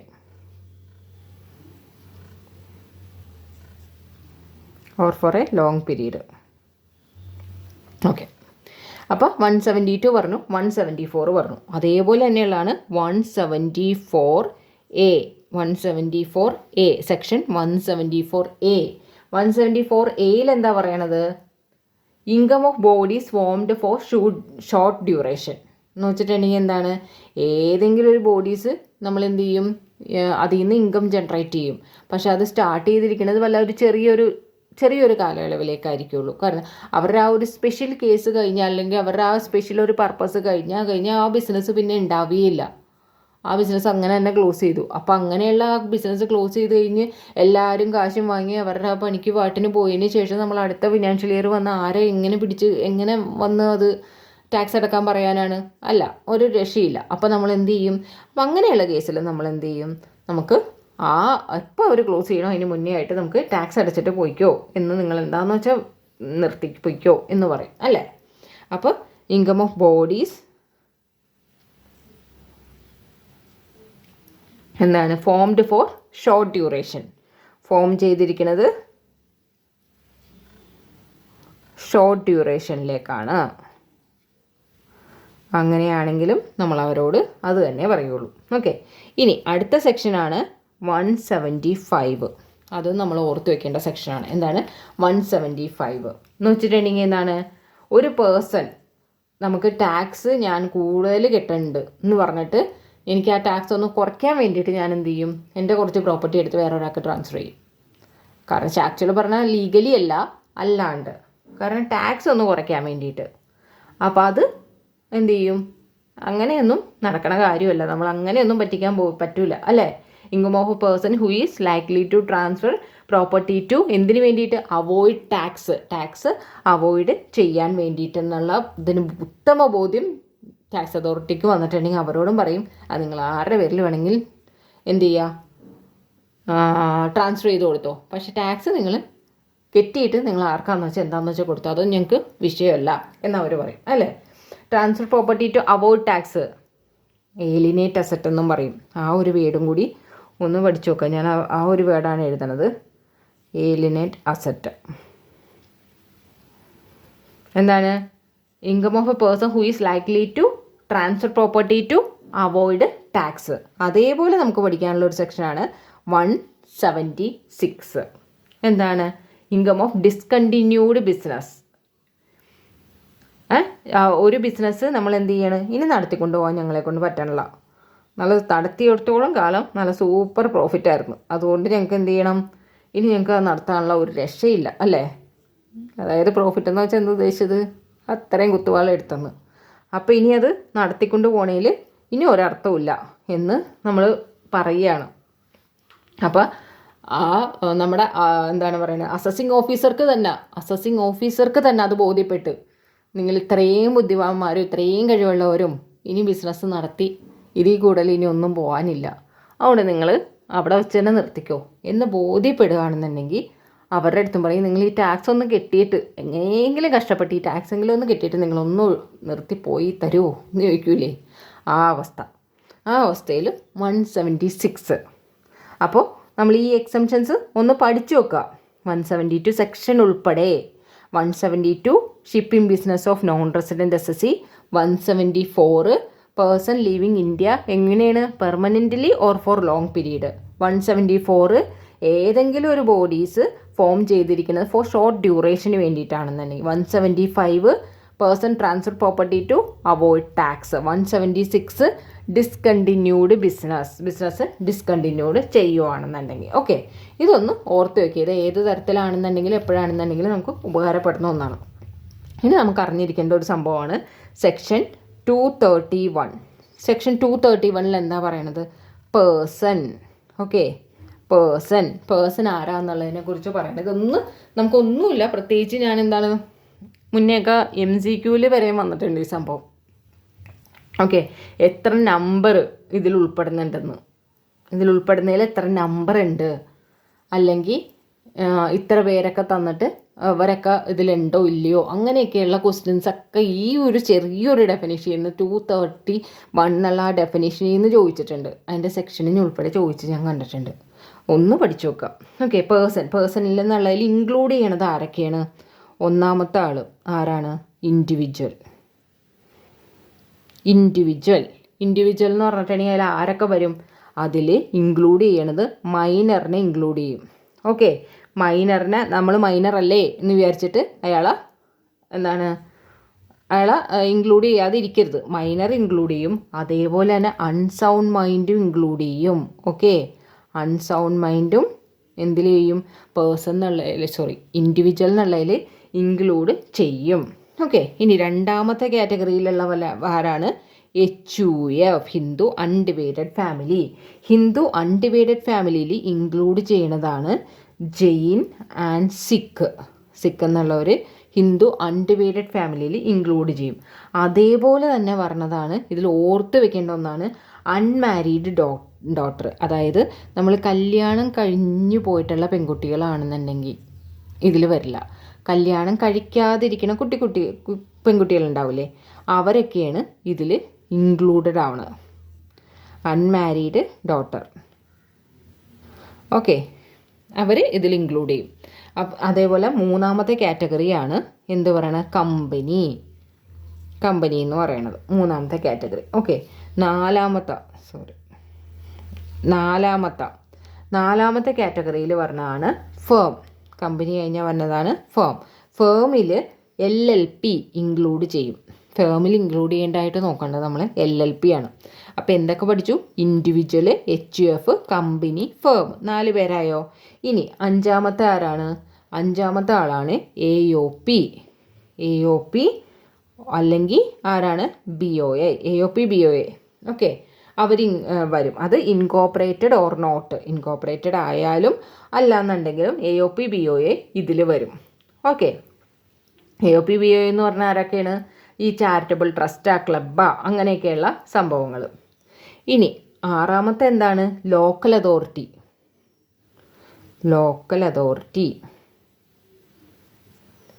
Okay, municipal committee, district board, panchayat, അതൊക്കെ പറഞ്ഞാണ് ലോക്കൽ അതോറിറ്റി. ഇനി അടുത്ത ലാസ്റ്റ് വൺ ആരാണ്? ആർട്ടിഫിഷ്യൽ ജുറിഡിക്കൽ പേഴ്സൺ, AJP എന്ന് പറഞ്ഞാൽ artificial juridical person are entities ആണ് which are not natural person. അവരെന്താണ്? ഒരു നാച്ചുറൽ പേഴ്സൺ അല്ല. Separate entity in the eyes of law. ലോയുടെ കണ്ണിൽ അവരെന്താണ്? സെപ്പറേറ്റ് എൻറ്റിറ്റി ആണ്. May not be directed sued in the court of law but they can B SUD through person managing dum, അല്ലേ? അവരെ manage ചെയ്യണ ആരാണോ അവർക്ക് വഴി കോർട്ടിലേക്ക് അവർക്ക് നോക്കാം. ആരൊക്കെയാണ് ഇതിൽ പറഞ്ഞത്? യൂണിവേഴ്സിറ്റി, ബാർ കൗൺസിൽസ്, അങ്ങനെയുള്ള സംഭവങ്ങളൊക്കെ ഈ AJPയിൽ വരും. ഓക്കെ, അപ്പോൾ ഈ ഒരു ഇതിൽ എത്ര പേര് വരുന്നുണ്ട്? 7 പേര് വരുന്നുണ്ട്. ആരൊക്കെയാണ്, അതിൽ ആരൊക്കെ ഇൻക്ലൂഡ് ചെയ്യേണ്ടത് എന്നുള്ള കാര്യവും ഒന്ന് ഓർത്ത് വെച്ചേക്കുക. ഓക്കെ, ഇനി അടുത്തത് നമുക്ക് പഠിക്കാനുള്ളത്, ഇനി പറയാൻ പോണ കാര്യം നിങ്ങൾക്കൊന്ന് അറിയായിരിക്കും, എന്നാലും ഒന്ന് ഞാൻ ജസ്റ്റ് ഒന്ന് പറയുകയാണ്. കാരണം എന്താണെന്ന് വെച്ചാൽ നമുക്ക് വൺ വേർഡിനൊക്കെ ചിലപ്പോൾ വരാൻ സാധ്യതയുണ്ട്. ഓക്കെ, അതുകൊണ്ട് മാത്രം പറയുകയാണ്. ഇപ്പോൾ income tax act, okay, income tax act 1961 എന്നുള്ളത് നമുക്ക് ഹോൾ ഓഫ് ഇന്ത്യ ആണ്, അല്ലേ? എല്ലാവർക്കും അറിയാമല്ലോ. ഇപ്പം നമുക്ക് ജമ്മു കാശ്മീരിനെ ഒഴിവാക്കി അങ്ങനെ ഒന്നും ചെയ്തിട്ടില്ല. ഹോൾ ഓഫ് ഇന്ത്യ എന്നുള്ളത് തന്നെയാണ് ഇൻകം ടാക്സ് ആക്ട് എന്നുള്ളത്. ഇനി ഇൻകം ടാക്സ് റൂൾ ഉണ്ട്. ഓക്കെ, ഇൻകം ടാക്സ് റൂൾ ഉണ്ട്. ഇൻകം ടാക്സ് റൂള് 1962 ആണ്. ഓക്കെ, ഇൻകം ടാക്സ് ആക്റ്റിൽ പറഞ്ഞിരിക്കുന്ന കാര്യങ്ങൾ എങ്ങനെ ക്യാരി ഔട്ട് ചെയ്യണമെന്നുള്ളതാണ് എന്തിൽ പറഞ്ഞിരിക്കുന്നത്? ഇൻകം ടാക്സ് റൂളിൽ പറഞ്ഞിരിക്കുന്നത്. ഇനി ആനുവൽ അമെൻമെൻ്റ് ഉണ്ട്. ആനുവൽ അമെൻമെൻറ്റ്സ് ഉണ്ട്. ആനുവൽ അമെൻമെൻറ്റ്സിൽ എന്ത് കാര്യമാണ് പറഞ്ഞിരിക്കുന്നത്? അതെന്താണ്? ഫിനാൻസ് ആക്ട് ത്രൂ ബഡ്ജറ്റ്, അല്ലേ? ഫിനാൻസ് ആക്ട് ത്രൂ ബഡ്ജറ്റിലൂടെയാണ് ആനുവൽ അമെൻമെൻറ്റ്സ് വരുന്നത്. എന്തിലൂടെയാണ് ആനുവൽ അമെൻമെൻറ്റ്സ് വരുന്നത്? Finance act through budget. Okay, through ബഡ്ജറ്റിലൂടെയാണ് എന്ത് പറയണത്? ആനുവൽ അമെൻമെൻറ്റ്സ് വരുന്നത്. അതൊന്ന് നോട്ട് ചെയ്ത് വെക്കുക. കാരണം എന്താണെന്ന് വെച്ചാൽ ഇത് വൺ വേർഡിനൊക്കെ നിങ്ങൾക്ക് ഉപകാരമായിരിക്കും, അതുകൊണ്ടാണ് പറയണത്. ഇനി circulars and notification. Circulars and notification എന്ന് വെച്ചാൽ എന്താണ്? അതിൽ നമുക്ക് നോക്കാനുള്ളത് ബോർഡ്. നമ്മുടെ ബോർഡെന്ന് ഉദ്ദേശിക്കുന്ന ആരാണ്? ഈ ഡയറക്റ്റ് ടാക്സിൻ്റെ ബോർഡെന്ന് പറയുന്ന ആരാണ്? ബോർഡെന്ന് പറഞ്ഞാൽ CBDT ആണ്, അല്ലേ? Central board of direct tax. Central board of direct tax ആർക്കാണ് ഈ സർക്കുലർ ആൻഡ് നോട്ടിഫിക്കേഷൻ കൊടുക്കുന്നത്? IT അതോറിറ്റി, ഇൻകം ടാക്സ് അതോറിറ്റീസിനാണ് എന്ത് പറയണത്? ഈ സർക്കുലർ ആൻഡ് നോട്ടിഫിക്കേഷൻസ് കൊടുക്കുന്നത്. നമ്മുടെ ബോർഡ് ഏതാണ്? Central board of direct tax. Central board of direct tax ആർക്ക് കൊടുക്കുന്നു? IT അതോറിറ്റീസ്, ഇൻകം ടാക്സ് അതോറിറ്റീസിന് ഇത് കൊടുക്കുന്നു. ഓക്കെ, അതായത് ബൈൻഡ് ചെയ്യണത് ആരെയാണ്? IT അതോറിറ്റീസിനെയാണ്. അല്ലാതെ അസസീസിനെയോ അല്ലെങ്കിൽ IT അപ്പലേറ്റ് ട്രിബ്യൂണലിനെയോ കോർട്ടിനെയോ ഒന്നും ഇത് ബൈൻഡ് ചെയ്യണില്ല. ഇത് പല മുന്നേയുള്ള ക്വസ്റ്റ്യൻസ് കണ്ടിട്ടുണ്ട്. എന്താണ്? IT അതോറിറ്റീസിന്, ഇൻകം ടാക്സ് അപ്പലേറ്റ് ട്രിബ്യൂണലിന്, IT അതോറിറ്റി എന്നല്ല, ഇൻകം ടാക്സ് അപ്പലേറ്റ് ട്രിബ്യൂണലിന്, കോർട്ടിന്, അസസീനെയൊക്കെ ബൈൻഡ് ചെയ്യണ്ടോ എന്ന് ചോദിച്ചുകൊണ്ട് ഇല്ല, ബൈൻഡ് ചെയ്യണില്ല. ആരെ മാത്രമേ ബൈൻഡ് ചെയ്യണുള്ളൂ? IT അതോറിറ്റീസിന് മാത്രമേ ഇത് സർക്കുലർ ആൻഡ് നോട്ടിഫിക്കേഷനിൽ അത് ബൈൻഡ് ചെയ്യണുള്ളൂ. ഓക്കെ, അപ്പോൾ income tax appellate tribunal ITAT അതിനൊന്നും നമ്മൾ ഇതിൽ സർക്കുലർ നോട്ടിഫിക്കേഷനിൽ ബൈൻഡ് ചെയ്യണില്ല എന്നുള്ളത് ഒന്ന് ചെയ്ത് വെക്കുക. പിന്നെ ജുഡീഷ്യൽ ഡിസിഷൻ നമുക്കറിയാലോ, എന്താണ്? ഹൈക്കോർട്ടും സുപ്രീം കോർട്ടും എല്ലാം പറഞ്ഞത്. ആ ജുഡീഷ്യൽ ഡിസിഷൻ എടുക്കുന്ന ആരൊക്കെ? ഹൈക്കോർട്ട്, സുപ്രീം കോർട്ട്, അല്ലെങ്കിൽ ITAT, income tax appellate tribunal. ഇനി ഇതിലൊരു കാര്യം പറയാനുള്ള വൺ വേർഡ് ഉള്ളതുകൊണ്ടാണ് ഞാൻ പറയണത്. ഇന്ത്യ എന്നുള്ളത് നമുക്കിതിൽ ഡിഫൈൻ ചെയ്തിട്ടുണ്ട്. ഓക്കെ, ഇതിൽ ഡിഫൈൻ ചെയ്ത് നമ്മുടെ കോൺസ്റ്റിറ്റ്യൂഷനിൽ എന്താണോ ഇന്ത്യ അത് തന്നെയാണ് ഇതിലും ഡിഫൈൻ ചെയ്തിരിക്കുന്നത്, ഇന്ത്യ എന്നുള്ളത്. ഓക്കെ, എന്നാലും ഞാൻ പറയുകയാണ്, അപ് ടു നമുക്ക് ഇന്ത്യയിലുള്ള വരയ്ക്കാനുള്ള കഴിവ് ഒന്നുമില്ല, അതുകൊണ്ട് ഞാനിങ്ങനെ നോട്ടായിട്ട് എഴുതിത്തരാം. Okay, up to 200 nautical miles വരെയുള്ള സ്ഥലം, ഏരിയ എന്താണ്? അതിനെ നമ്മുടെ ഇന്ത്യ ആയിട്ടാണ് നമ്മുടെ കണക്കാക്കുന്നത്. അപ് ടു 200 നോട്ടിക്കൽ മൈൽസ് വരേക്കും. അപ്പോൾ ടെറിട്ടറി ആവാം territorial water of India. Okay, territory ആവാം ടെറിട്ടോറിയൽ വാട്ടർ, ഇന്ത്യയുടെ ടെറിട്ടോറിയൽ വാട്ടറും അപ് ടു 200 നോട്ടിക്കൽ മൈൽസ് വരെയുള്ളതും നമ്മൾ എന്തായിട്ടാണ് കണക്കാക്കണേ? ഇന്ത്യ ആയിട്ടാണ്. അതായത് നമ്മുടെ ആ പിക്ചറിലുള്ള ഇന്ത്യ മാത്രമല്ല ഇന്ത്യ എന്ന്. ഓക്കെ, ആ 200 അത് കഴിഞ്ഞിട്ട് 200 നോട്ടിക്കൽ മൈൽസ് വരെയുള്ളതും നമ്മൾ എന്തായിട്ടാണ് കണക്കാക്കുന്നത്? ഇന്ത്യ ആയിട്ടാണ് കണക്കാക്കുന്നത്. ടെറിട്ടോറിയൽ വാട്ടറും അതിനെ ഇന്ത്യ ആയിട്ട് തന്നെയാണ് കണക്കാക്കുന്നത്. അതേപോലെ തന്നെ ഇന്ത്യയുടെ താഴെ എന്താണ്?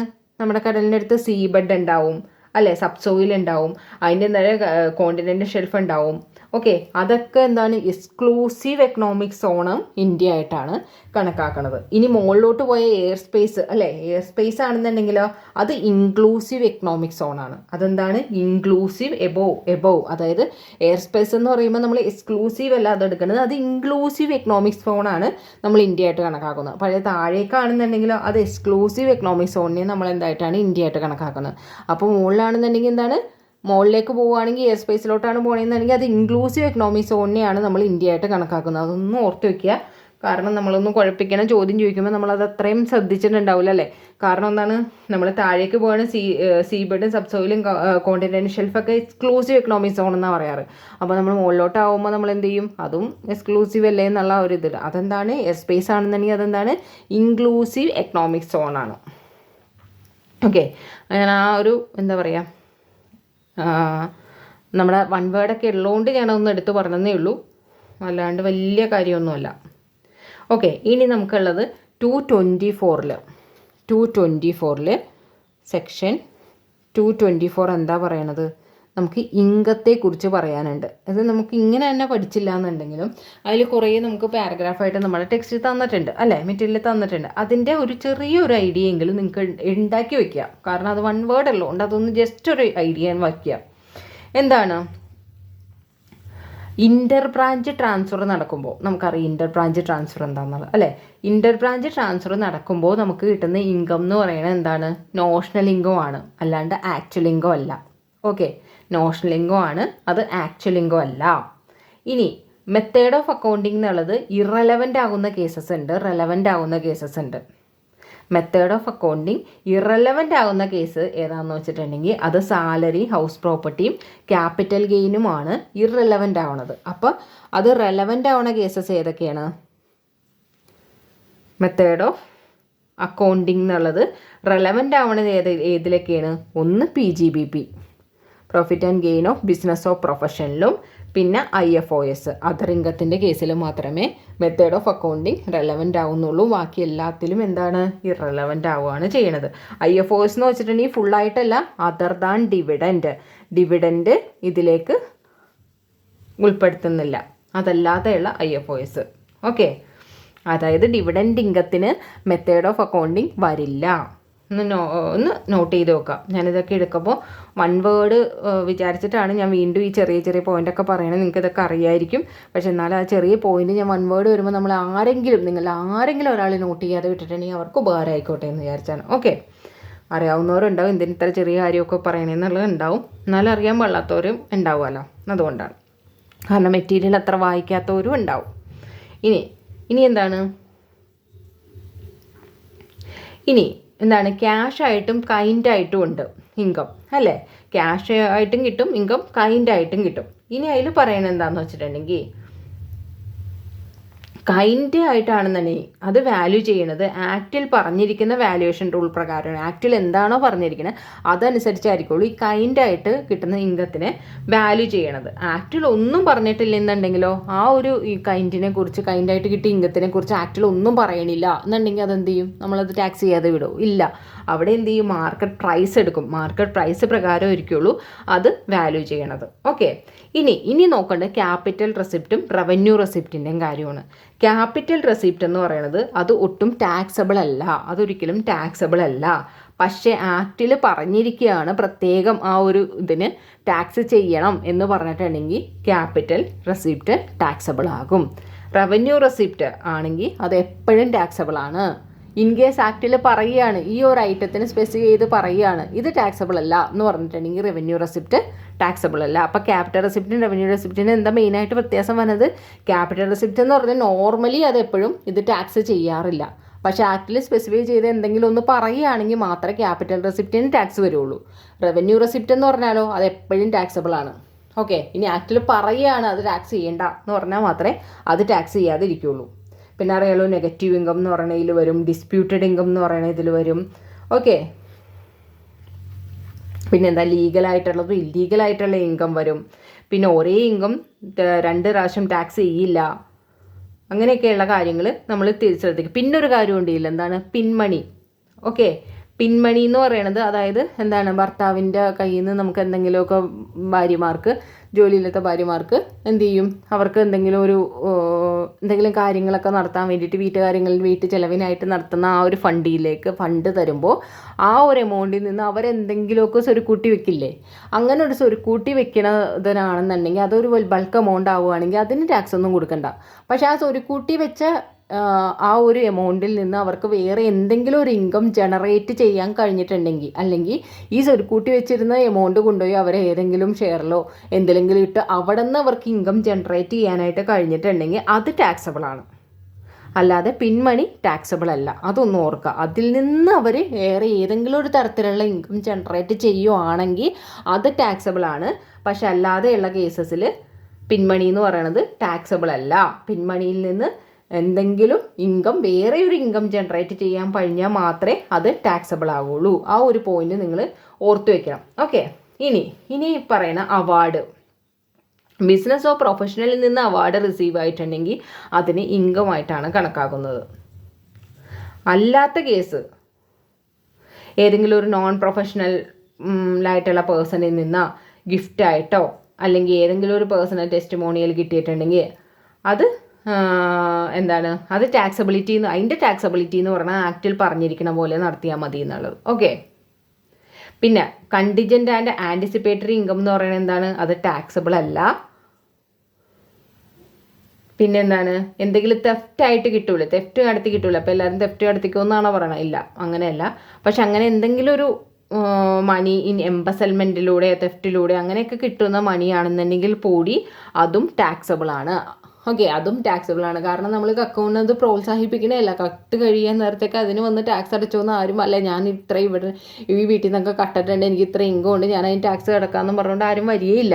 പക്ഷെ എന്തെങ്കിലും ഒരിക്കലും അവർ പിടിക്കപ്പെട്ട് കഴിഞ്ഞാൽ, എന്തെങ്കിലും ചെയ്തു കഴിഞ്ഞാലും അവർക്ക് അതും ടാക്സബിൾ ആണ്, അതിനെയും വിട്ടുവെക്കില്ല എന്നാണ് ഉദ്ദേശിച്ചത്. ഓക്കെ, ഇനി ഇതിലെന്താ പറയണേന്ന് വെച്ചിട്ടുണ്ടെങ്കിൽ, ഒരു ഇൻഡിവിജ്വലിന് LPG സബ്സിഡി കിട്ടും അല്ലെ, ബാങ്ക് അക്കൗണ്ടിലേക്ക് റിസീവ് ചെയ്യും എന്നൊക്കെ പറഞ്ഞ് നമ്മൾ കേട്ടു. അതിനെക്കുറിച്ച് അധികം പറയുന്നില്ല. അപ്പോൾ LPG സബ്സിഡി ബാങ്ക് അക്കൗണ്ടിലേക്ക് എന്തെങ്കിലും വന്നിട്ടുണ്ടെങ്കിൽ അത് ടാക്സബിൾ അല്ല, അതൊന്ന് ഓർത്തു വയ്ക്കുക. ഓക്കെ, ഇനി ബാലൻസ് എല്ലാ സബ്സിഡിയും ഗ്രാൻറ്റും എല്ലാം അതെല്ലാം ബാലൻസ് കിട്ടണം, അങ്ങനെയുള്ള എല്ലാ ഐറ്റവും ടാക്സബിൾ ആണ്. LPG സബ്സിഡിയുടെ കാര്യമാണ് ഇവിടെ നോട്ട് ചെയ്ത് വെക്കേണ്ടത്. ഓക്കെ, പിന്നെ ഇതിൽ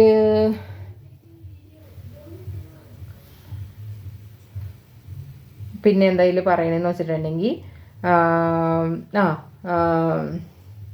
ഫേം കമ്പനിക്ക് എല്ലാ ഇൻകവും accrued received outside India, income accrued and received outside India from a business control or professional setup outside India. അതായത് ഇൻകം അക്രൂ ആവണതും റിസീവ് ആവണതും ഔട്ട്സൈഡ് ഇന്ത്യയിൽ നിന്നാണ്. ഓക്കെ, അതേപോലെ തന്നെ ബിസിനസ് കൺട്രോൾ ചെയ്യണതും അല്ലെങ്കിൽ പ്രൊഫഷണൽ സെറ്റപ്പ് ചെയ്തിരിക്കുന്നതും ഔട്ട്സൈഡ് ഇന്ത്യയിൽ തന്നെയാണ്.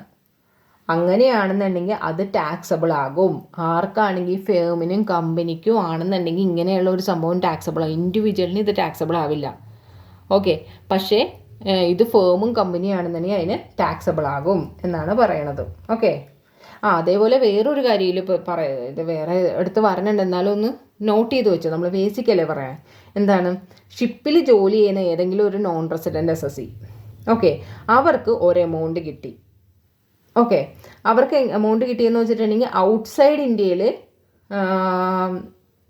പറയണ ഫോറിൻ ഗോയിങ് ഷിപ്പിൽ നിന്നാണ്. അതിൽ ചിലപ്പോൾ ഇന്ത്യയുടെ ഫ്ലാഗ് ഉണ്ടാവാം, ഫ്ലാഗ് ഇല്ലാണ്ടിരിക്കാം.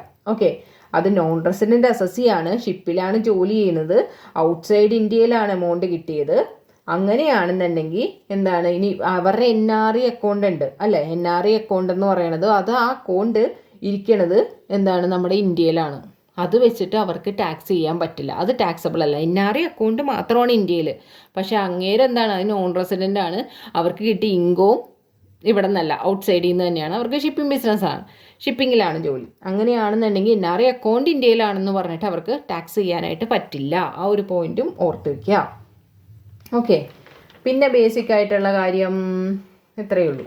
ഓക്കെ, ഇനി നമുക്ക് മെയിനായിട്ടുള്ളത് നമ്മുടെ ടാക്സിൻ്റെ ഇതിലോട്ടൊന്ന് പോവാം. ഓക്കെ, ടാക്സ് ഒന്ന് ബേസിക് ആയിട്ടുള്ള ഒരു കാര്യം ഒന്ന് പറഞ്ഞിട്ട് നമുക്കങ്ങോട്ട് ടാക്സിൻ്റെ ഇതിലോട്ട് അങ്ങോട്ട് വരാം. ഓക്കെ, അത് നമുക്കപ്പോൾ അറിയാലോ. ഇപ്പോൾ നമ്മൾക്ക് ഡിഫോൾട്ട് ആയിട്ടുള്ളത് എന്താണ്? 115 BAC ആണ് നമുക്ക് ഡിഫോൾട്ട് ആയിട്ടുള്ളത് എന്നുള്ളത് നമുക്കറിയാം. ഓക്കെ, അതിന് തുടങ്ങി നമുക്ക് ടാക്സ് ഒന്ന് നോക്കാം. അപ്പോൾ നമുക്ക് മെയിനായിട്ട് അറിഞ്ഞിരിക്കേണ്ടത് 115 BAC ആണ്. അതാണ് നമുക്കിപ്പോൾ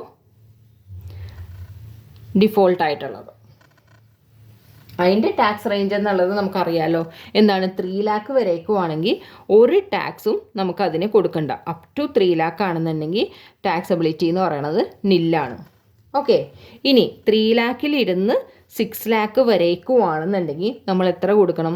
5% ടാക്സ് ആയിട്ട് കൊടുക്കണം. ഓക്കെ, ഇനി 6 lakhലിരുന്ന് അതൊരു 9 lakh വരേക്കുവാണെന്നുണ്ടെങ്കിൽ 6 lakhലിരുന്ന് അതൊരു 9 lakh വരേക്കുവാണെന്നുണ്ടെങ്കിൽ ടാക്സ് റേറ്റ് എന്ന് പറയുന്നത് എത്രയാണ്? 10% ടാക്സ് റേറ്റ് കൊടുക്കണം. ഇനി അടുത്തത് 9 lakhലിരുന്ന് 12 lakh വരേക്കുവാണെന്നുണ്ടെങ്കിൽ 9 lakhലിരുന്ന് 12 lakh വരേക്കുവാണെങ്കിൽ 15% ടാക്സ് നമ്മൾ കൊടുക്കണം. 12 lakhലിരുന്ന് 15 lakh വരേക്കുവാണെന്നുണ്ടെങ്കിൽ 20% ടാക്സ് നമ്മൾ കൊടുക്കണം. ഇനി എബോവ് 15 lakh ആണെന്നുണ്ടെങ്കിൽ 25 അല്ല 30% ടാക്സ് നമ്മൾ കൊടുക്കണം. അതൊന്ന് ഓർത്ത് വയ്ക്കുക. അത് മിക്ക പിള്ളേർക്കും ഡൗട്ടായിട്ട് ഇപ്പോൾ വരില്ലായിരിക്കും. നിങ്ങൾക്ക് ലാസ്റ്റ് എക്സാമിൻ്റെ സമയമാകുമ്പോൾ വരുന്ന ഡൗട്ടാണ്. ഓക്കെ, 50 lakhന് മേലെ വരാൻ നേരത്തെ എത്രയാണ്? 30% ടാക്സ് കൊടുക്കണം. ഇതാണ് 115 BACയിലുള്ളത്. അതായത് ഓർത്തിരിക്കാൻ എളുപ്പമാണ്. എന്താണ്? 3 lakh വരേക്കും ടാക്സ് ഇല്ല. പിന്നെ ഓരോ 3 lakh ആണ് കൂട്ടി വരുന്നത്. 3 lakh to 6, 6 to 9, 9 to 12, 12 to 15, 15 മേലെ. ഓക്കെ, അതിൽ ഇവിടെയും ടാക്സ് സുഖമാണ് പഠിക്കാൻ. 5, 10, 15, 20, 20 കഴിഞ്ഞ് 25 എന്ന് പറയരുത്. എന്താണുള്ളത്? 30 ആണ് ഉള്ളത് എന്ന് പറഞ്ഞ് ഓർത്ത് വയ്ക്കാം. ഇനി നമുക്ക് മെയിനായിട്ട് നമുക്ക് ഇവിടെ പഠിക്കാനുള്ളത് ഇൻഡിവിജ്വലിൻ്റെ, അതായത് സ്ലാബ് സിസ്റ്റമാണ്. നമുക്ക് ഓൾഡ് പ്രൊവിഷനാണത്. ഇതാണ് നമ്മുടെ ന്യൂ പ്രൊവിഷനിൽ വരുന്നത്. ഇനി ഓൾഡ് പ്രൊവിഷനിൽ നമുക്ക് പഠിക്കാനുള്ള എന്താണ്? സ്ലാബ് സിസ്റ്റമാണ്. സ്ലാബ് സിസ്റ്റത്തിൽ ആരൊക്കെയാണ് പറഞ്ഞത്? സ്ലാബ് സിസ്റ്റത്തിൽ പറഞ്ഞത് ഓൾഡ് പ്രൊവിഷനിലെ സ്ലാബ് സിസ്റ്റമാണ് പറഞ്ഞിരിക്കുന്നത്. ഓക്കെ, ന്യൂ അല്ല, ഓൾഡ് പ്രൊവിഷനിൽ പറഞ്ഞത് ഓൾഡിൽ പറഞ്ഞത് നമുക്ക് പഠിക്കാനുള്ളത്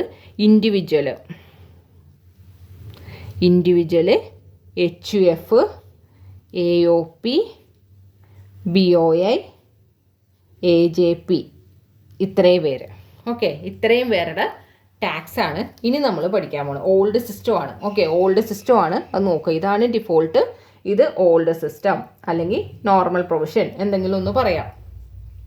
ഓക്കെ, അതിൽ ഇത്രയും പേരാണെന്നുണ്ടെങ്കിൽ അവരുടെ ഇപ്പോൾ ഇൻഡിവിജ്വൽ മാത്രം എടുക്കുകയാണെങ്കിൽ ഇൻഡിവിജ്വലിന് അപ് ടു 59 years വരെയുള്ളവരാണെന്നുണ്ടെങ്കിൽ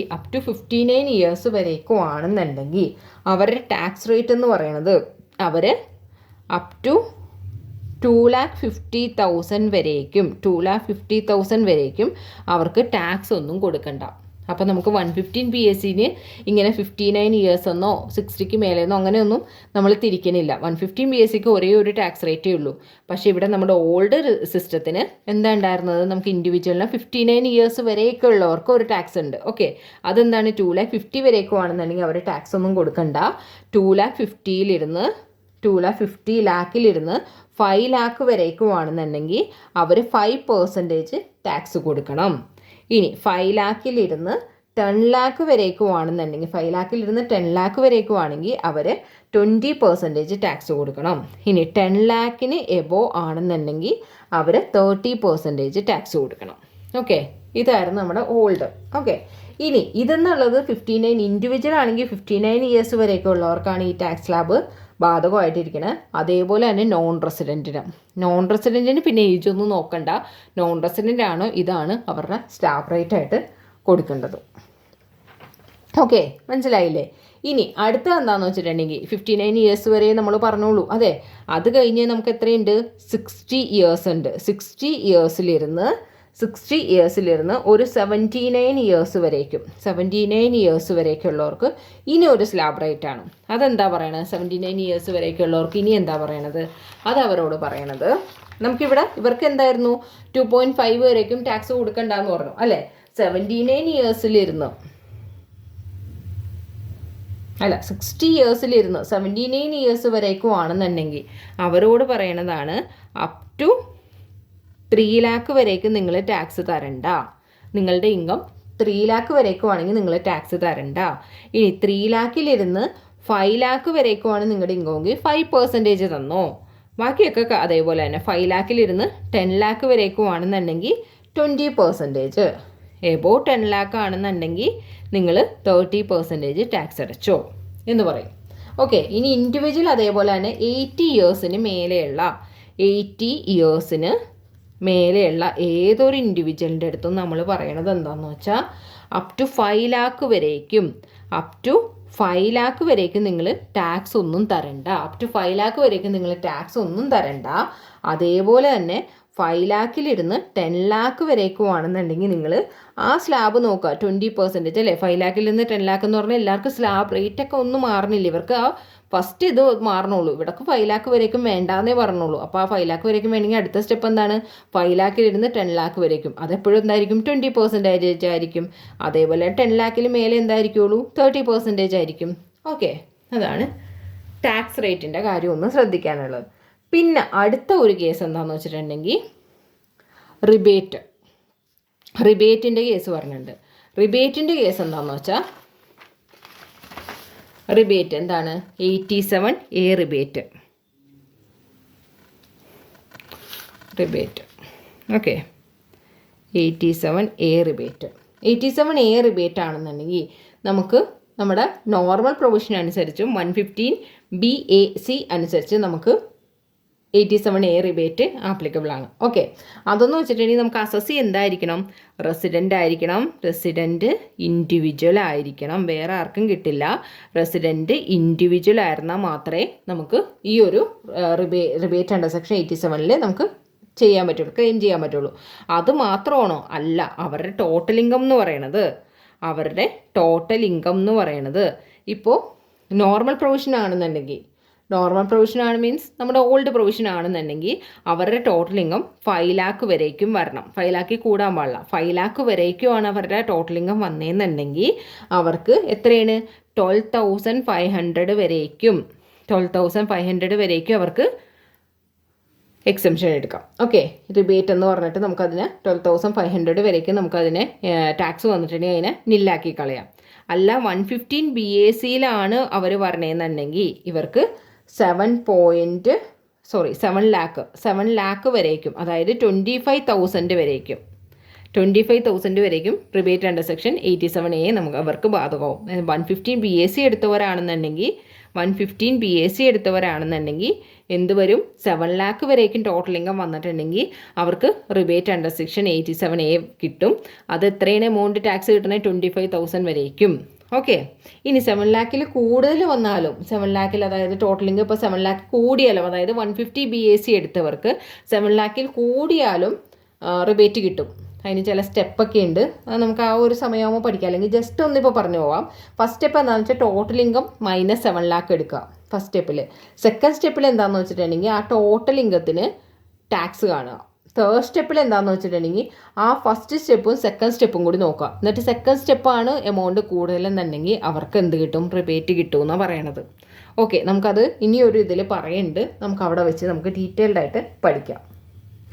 ഓക്കെ, ഇനി നമുക്കിവിടെ സർചാർജിനെ കുറിച്ച് പറയാനുണ്ട്. സർചാർജിനെ കുറിച്ച് നമുക്ക് ഇത്രയും കൂടി പഠിച്ചിട്ട് നമുക്ക് അതിനെക്കുറിച്ച് കാര്യമായിട്ട് നമുക്ക് പറയാം. ഓക്കെ, ഇനി നമുക്കിവിടെ മെയിനായിട്ട് പഠിക്കാനുള്ളത് നമുക്കിവിടെ ഒന്ന് അഗ്രികൾച്ചർ ഇൻകം ജസ്റ്റ് റഫായിട്ടൊന്ന് നോക്കിയിട്ട് പോകാം. റെസിഡൻ്റ് എന്നുള്ളത് അടുത്ത വീഡിയോ ആയിട്ട് എടുക്കാം. ഓക്കെ, ഇനി 21Aയിലാണ് നമ്മൾ അഗ്രികൾച്ചർ ഇൻകത്തെക്കുറിച്ച് പറയുന്നത്. ഓക്കെ, 21Aയിലാണ് നമ്മൾ അഗ്രികൾച്ചർ ഇൻകത്തെക്കുറിച്ച് പറയുന്നത്. അഗ്രികൾച്ചർ ഇൻകം എന്ന് വെച്ചാൽ എന്താണ്? Any rent or revenue received from land in India and is used for agriculture purpose. അതായത് ഇന്ത്യയിലുള്ള ലാൻഡിൽ നിന്ന് ഏതെങ്കിലും ഒരു റെൻറ്റോ റവന്യൂ കിട്ടുവാണെന്നുണ്ടെങ്കിൽ അത് അഗ്രികൾച്ചർ പർപ്പസിന് വേണ്ടി യൂസ് ചെയ്തിരിക്കണം. അങ്ങനെ കിട്ടുവാണെന്നുണ്ടെങ്കിൽ അതിനെ അഗ്രികൾച്ചർ ഇൻകം എന്ന് പറയുന്നു. അതേപോലെ തന്നെ എന്താ? Any income derived from such land by agriculture operation and processing. Okay, ഏതെങ്കിലും ഒരു ഇതുമായിട്ട് ബന്ധപ്പെട്ട് എന്തെങ്കിലും ഒരു ഇൻകം കിട്ടുവാണെന്നുണ്ടെങ്കിലോ, അല്ലെങ്കിൽ income from sale of products, okay, produce sale ചെയ്ത ശേഷമുള്ള അങ്ങനെയുള്ള ഒരു ഇൻകം ആയാലും, income attributable to an agriculture house property. Agriculture house property എന്ന് വെച്ചാൽ എന്താണ് അതിൽ പറഞ്ഞത്? Farm house. Okay, subject to certain condition. Farm house ഇതിലേക്ക് വരണമെന്നുണ്ടെങ്കിൽ ചില കണ്ടീഷൻസ് ഉണ്ട്. എന്താണ് ആ കണ്ടീഷൻസ് പറയണത്? ഫാം ഹൗസ് എന്ന് പറയണത് ആ ബിൽഡിംഗ് എന്തായിരിക്കണം? Should be on or in the immediate വിൻസിറ്റി of an agro land. Agro ലാൻഡിൽ നിന്ന് നോക്കുമ്പോൾ തന്നെ കിട്ടാനുള്ള ആ ഒരു സ്ഥലത്ത് ഇരിക്കണമായിരിക്കണം ആ ബിൽഡിംഗ് എന്നുള്ളത്. ഓക്കെ, അത് ഒക്യുപ്പൈ ചെയ്തിരിക്കണ ആരായിരിക്കണം? കൾട്ടിവേറ്ററോ റിസീവർ ഓഫ് റെൻറ്റോ റവന്യൂവോ ആയിരിക്കണം. ഓക്കെ, പിന്നെ എന്താണ്? അത് യൂസ് ചെയ്തിരിക്കണം ഡ്വെല്ലിംഗ് ഹൗസ് ആയിട്ടോ അല്ലെങ്കിൽ സ്റ്റോർ ഹൗസ് ആയിട്ടോ അതോ ഔട്ട് ഹൗസ് ആയിട്ടോ യൂസ് ചെയ്തിരിക്കണം. ഈ ലാൻഡ് എന്ന് പറഞ്ഞാൽ എവിടെ സിറ്റുവേറ്റ് ചെയ്യണം? ഒന്നില്ലെങ്കിൽ എന്താണ് റൂറൽ ഏരിയ, ഗ്രാമപ്രദേശത്താവാം. അല്ലാന്നുണ്ടെങ്കിൽ അർബൻ ഏരിയ ആണെന്നുണ്ടെങ്കിൽ എന്താണ് ലാൻഡ് റവന്യൂ ഡിപ്പാർട്ട്മെൻറ്റ് ഇത് അസസ് ചെയ്തിരിക്കണം. അർബൻ ഏരിയ ആണെങ്കിൽ ഇത് ലാൻഡ് റവന്യൂ ഡിപ്പാർട്ട്മെൻറ്റ് അസസ് ചെയ്തിരിക്കണം. അപ്പോൾ എന്താണ് ഈ അർബൻ ഏരിയ എന്ന് പറയുന്നത്? അതായത് ഈ ബിൽഡിങ്ങിനെ കുറിച്ചുള്ള ഈ 4 പോയിന്റ് ഇല്ലേ? എന്താണ്? ബിൽഡിംഗ് എന്നുള്ള ഇമ്മീഡിയറ്റ് വിൻസിറ്റി ഓഫ് ആഗ്രോ ലാൻഡ് ആയിരിക്കണം. ഒക്യുപ്പൈ ചെയ്തിരിക്കുന്നത് ആരൊക്കെയാണ്, അല്ലെങ്കിൽ യൂസ് ചെയ്തിരിക്കണം ആർക്കൊക്കെ യൂസ് ചെയ്യും, എന്തിനൊക്കെ യൂസ് ചെയ്യാം, അല്ലാന്നുണ്ടെങ്കിൽ ഈ ലാൻഡ് എവിടെയൊക്കെ വരാം. ഇങ്ങനെയുള്ള ഈ 4 പോയിന്റ് ഒന്ന് പഠിച്ചു നോക്കുക, തനിയും ചോദിക്കാനുള്ള സാധ്യതയുണ്ട്. ഓക്കെ, ഇനി അർബൻ ഏരിയ എന്ന് പറയുന്നത്, അർബൻ ഏരിയ എന്ന് പറയുന്നത് എന്താണ്? മുനിസിപ്പാലിറ്റി ആർ കണ്ടോൺമെൻറ്റ് ബോർഡ്, പട്ടാളക്കാർക്കൊക്കെ കൊടുക്കില്ല, അങ്ങനെയുള്ള കണ്ടോൺമെൻറ്റ് ബോർഡ് അവിടുത്തെ പോപ്പുലേഷൻ എന്ന് പറഞ്ഞാൽ 10,000 ഇൻക്ലൂഡിങ് 10,000 ആണ്. 10,000 അല്ലെങ്കിൽ അതിൽ കൂടുതലോ അവിടുത്തെ പോപ്പുലേഷൻ ഉണ്ടെന്നുണ്ടെങ്കിൽ അതിനെ എന്താണ്? അർബൻ ഏരിയ ആയിട്ടാണ് കണക്കാക്കുന്നത്. അത് കൂടാതെ പോപ്പുലേഷൻ ഇപ്പോൾ 10,000 ഇരുന്ന് എത്ര വരെയാണെങ്കിൽ വരാം? 1 lakh വരേക്കുവാണെന്നുണ്ടെങ്കിൽ അവിടെ എത്രയാണ്? 2 കിലോമീറ്ററിൻ്റെ ഡിസ്റ്റൻസിലുള്ളത് അർബൻ ഏരിയ ആയിട്ട് കണക്കാക്കും. 1 lakh തുടങ്ങി 1 lakhൽ കൂടുതൽ, 1 lakh തുടങ്ങി 1 lakh കൂടുതൽ, അതായത് എത്ര വരെ വരാം? 10 lakh വരേക്കും വരാം. അതാണെങ്കിൽ 6 കിലോമീറ്റർ നമുക്ക് എന്തായിട്ട് കണക്കാക്കാം? അർബൻ ഏരിയ ആയിട്ട് കണക്കാക്കാം. 10 lakhന് മേലെ എത്ര വന്നാലും അത് 8 കിലോമീറ്റർ നമുക്ക് എന്താണ്? അർബൻ ഏരിയ ആയിട്ട് കണക്കാക്കാം. ഓക്കെ, ഇതാണ് അഗ്രികൾച്ചർ ലാൻഡിനെ കുറിച്ച് പറയാൻ നേരത്തേക്കും ഇത്രയും നമ്മളൊന്ന് ഓർത്ത് വെക്കണം. അതേപോലെ തന്നെ അഗ്രികൾച്ചർ ഓപ്പറേഷൻ എന്ന് പറഞ്ഞാൽ 2 തരത്തിലുണ്ട്. എന്താണ്? ഒന്ന് ബേസിക് ഓപ്പറേഷനും ഉണ്ട്, ഇനി ഒന്ന് സബ്സിക്വൻ്റ് ഓപ്പറേഷനും ഉണ്ട്. ബേസിക് ഓപ്പറേഷൻ എന്ന് പറഞ്ഞാൽ നമുക്കറിയാം എന്താണ്? അതെപ്പോഴും ടാക്സബിൾ ആയിട്ടിരിക്കും. എന്താണ്? Tilling, sowing of seeds, planting, irrigation അങ്ങനെയുള്ള സംഭവങ്ങളൊക്കെയാണ് എന്തിൽ പറഞ്ഞത്? ബേസിക് ഓപ്പറേഷനിൽ പറഞ്ഞത്. ഇനി സബ്സിക്വൻ്റ് ഓപ്പറേഷൻ നമുക്കറിയാം നോൺ അഗ്രികൾച്ചർ ഇൻകം ആണെന്നുള്ളത്, അല്ലേ? ബേസിക് പ്ലസ് സബ്സിക്വൻറ്റും കൂടി വരുവാണെന്നുണ്ടെങ്കിൽ അത് ആഗ്രോ ഇൻകം ആയി അത് എക്സംപ്റ്റ് ചെയ്യാൻ പറ്റും. ബേസിക് ഓപ്പറേഷൻ മാത്രമാണെങ്കിൽ ആഗ്രോ ഇൻകം ആണ്, അത് എക്സംപ്റ്റും കിട്ടും. ഓക്കെ, ഇനി അഗ്രികൾച്ചർ ഇൻകത്തിൽ നമുക്ക് പറയാനുള്ളത്, നമുക്ക് കുറച്ച് റൂളാണ് ഒന്ന് ഓർത്ത് വെക്കേണ്ടത്. ഇതിൽ ഓർത്ത് വെക്കേണ്ട റൂളാണ് ഒന്ന് 7A എന്നുള്ളത്. റൂള് 7A എന്ന് പറയുന്നത് എന്താണ്? റബ്ബറാണ്. റൂള് 7A എന്ന് പറയുന്നത് എന്താണ്?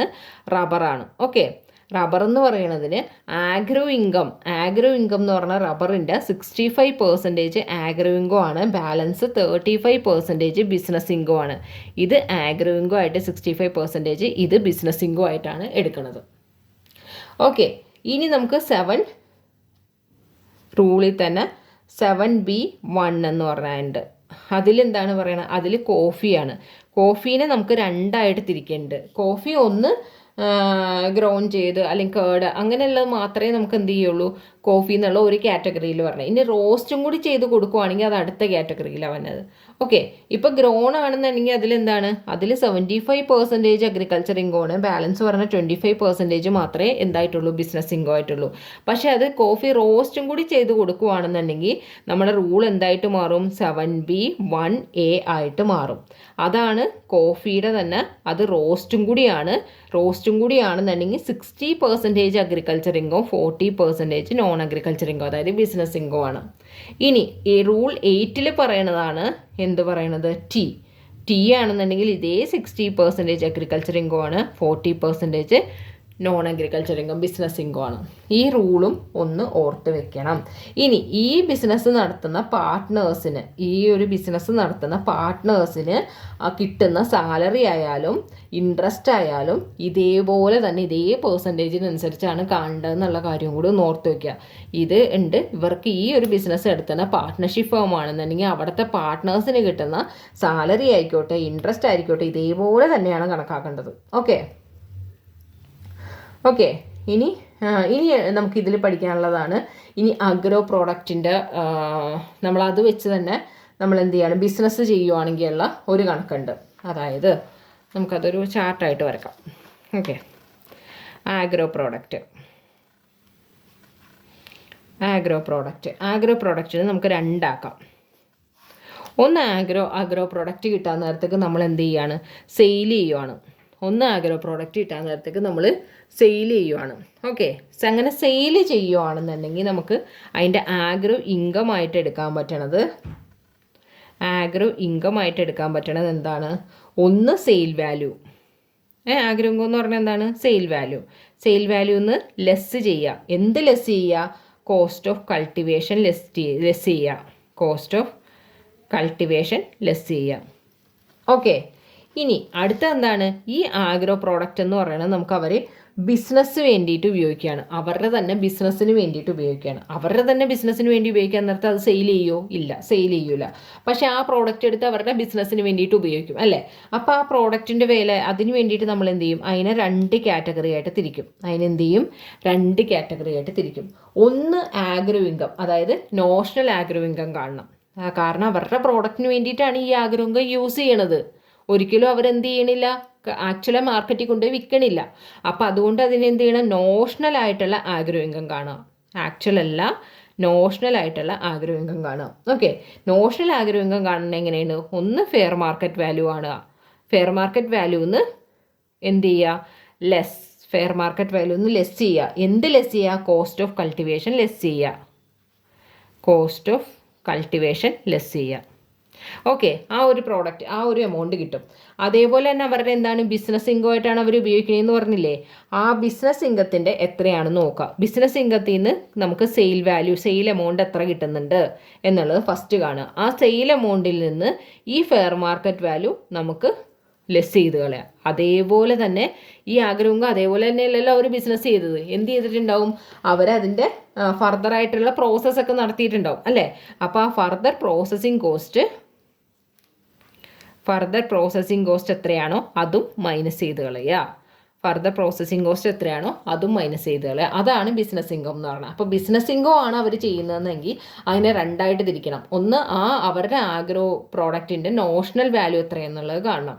അത് കാണണമെങ്കിൽ ഫെയർ മാർക്കറ്റ് വാല്യൂ എന്ന് അവരുടെ കോസ്റ്റ് ഓഫ് കൾട്ടിവേഷൻ എത്രയാണോ അത് മൈനസ് ചെയ്യുക. ഇനി എന്ത് ചെയ്യണം, അവരത് ബിസിനസ് ഇൻകം ആക്കി എന്തൊക്കെയോ ഫർദറായിട്ടുള്ള പ്രോസസ്സൊക്കെ ചെയ്ത് അവർ ബിസിനസ് ഇൻകം ആക്കി വിൽക്കുവാണ് ആ പ്രോഡക്റ്റിന്. ആ ബിസിനസ് ഇൻകം ആയിട്ട് വിൽക്കാൻ നേരത്തേക്ക് അവർക്ക് ആ എത്ര എമൗണ്ട് കിട്ടി, സെയിൽ വാല്യൂ എത്ര കിട്ടി, അതിൽ നിന്ന് ഫെയർ മാർക്കറ്റ് വാല്യൂവിനെ മൈനസ് ചെയ്തിട്ട് ഫർദർ പ്രോസസ്സിങ്ങിന് ഈ അഗ്രികൾച്ചർ ഇൻകത്തിന് നമ്മൾ ഫർദർ പ്രോസസ്സ് ചെയ്തിട്ടല്ലേ ബിസിനസ് ചെയ്യാൻ പറ്റുള്ളൂ. ആ ഫർദർ പ്രോസസ്സിന് എത്ര ഇൻകം കിട്ടിയോ അതിനെ മൈനസ് ചെയ്ത് കളയുക. ഓക്കെ, പിന്നെ എന്താണ്, ഈ അഗ്രികൾച്ചർ ഇൻകം എന്നുള്ളത് ആപ്ലിക്കബിൾ ആകാത്തത്, അതായത് നോട്ട് ആപ്ലിക്കബിൾ ആകാത്ത ആർക്കൊക്കെയാണ്, ഫേമിനും കമ്പനിക്കും ഈ അഗ്രികൾച്ചർ ഇൻകം എന്നുള്ളത് ആപ്ലിക്കബിൾ ആകില്ല. അഗ്രികൾച്ചർ ഇൻകം എന്നുള്ളത് വരാത്തത് ആർക്കാണ്, ഫേമിനും കമ്പനിക്കും വരില്ല. പിന്നെ അഗ്രികൾച്ചർ ഇൻകം എങ്ങനെയാണ് ടാക്സ് കാണേണ്ടത്, അഗ്രികൾച്ചർ ഇൻകം അതൊരു ഇമ്പോർട്ടൻ്റ് ആയിട്ടുള്ള കാര്യമാണ്. അഗ്രികൾച്ചർ ഇൻകം ടാക്സ് എങ്ങനെയാണ് കാണേണ്ടത് എന്നുള്ളത് ഫസ്റ്റ് എന്ത് ചെയ്യണം, ഫസ്റ്റ് സ്റ്റെപ്പിൽ നമുക്ക് അഗ്രി ഇൻകവും എത്രയാണോ അത് പ്ലസ് നോൺ അഗ്രി ഇൻകം, ഇതല്ലാത്ത അഗ്രി ഇൻകം ഉണ്ടാവുമല്ലോ, നോൺ അഗ്രി ഇൻകവും കൂടി എടുക്കണം, അതിൻ്റെ വാല്യൂ എടുക്കണം. ഓക്കെ, ഇനി എന്ത് ചെയ്യണം, അഗ്രി ഇൻകം അതിൻ്റെ വാല്യൂ എടുക്കാം. പിന്നെ എന്ത് ചെയ്യണം, സെക്കൻഡ് സ്റ്റെപ്പിൽ നമ്മൾ എന്ത് ചെയ്യണമെന്ന് വെച്ചിട്ടുണ്ടെങ്കിൽ എന്ത് ചെയ്യണം, അഗ്രി ഇൻകവും ബേസിക് എക്സംഷൻ ലിമിറ്റും തമ്മിൽ എന്ത് ചെയ്യണം, ബേസിക് എക്സംഷൻ ലിമിറ്റും തമ്മിൽ എത്രയാണെന്നുള്ളത് നോക്കുക. അതായത് ഇപ്പോൾ 59 ഇയേഴ്സ് വരെയൊക്കെ ഉള്ള ആൾക്ക് നമ്മൾ പറഞ്ഞു 2.5 ആണ് അവരുടെ ബേസിക് എക്സംഷൻ ലിമിറ്റ്. ആ ഒരു എക്സംഷൻ ലിമിറ്റിൽ നിന്ന് നോക്കുക, അഗ്രികൾച്ചർ ഇൻകവും ബേസിക് എക്സംഷൻ ലിമിറ്റും എത്രയാണെന്ന് എഴുതിയിട്ട് അതിൻ്റെ വാല്യൂ കാണണം. ഓക്കെ. എന്നിട്ട് ഈ 1-ൻ്റെയും 2-ൻ്റെയും ടാക്സ് സെപ്പറേറ്റ് ആയിട്ട് കണ്ടുപിടിക്കണം. 1-ൻ്റെ ടാക്സ് 3 എന്നും 2-ൻ്റെ ടാക്സ് 4 എന്നും പറഞ്ഞ് ടാക്സ് സെപ്പറേറ്റ് ആയിട്ട് കണ്ടുപിടിക്കണം. ഓക്കെ. ഇനി ഈ ടാക്സിനെ മൈനസ് ചെയ്യണം. ടാക്സിനെ മൈനസ് ചെയ്യുമ്പോൾ കിട്ടുന്ന വാല്യൂ ആണ് നമുക്ക് ടാക്സബിൾ ആയിട്ട് വരുന്നത്. ആ ടാക്സിനെ മൈനസ് ചെയ്യുമ്പോൾ കിട്ടുന്ന വാല്യൂ ആണ് നമുക്ക് ടാക്സബിൾ ആയിട്ട് കൊടുക്കാൻ പറ്റുന്നത്.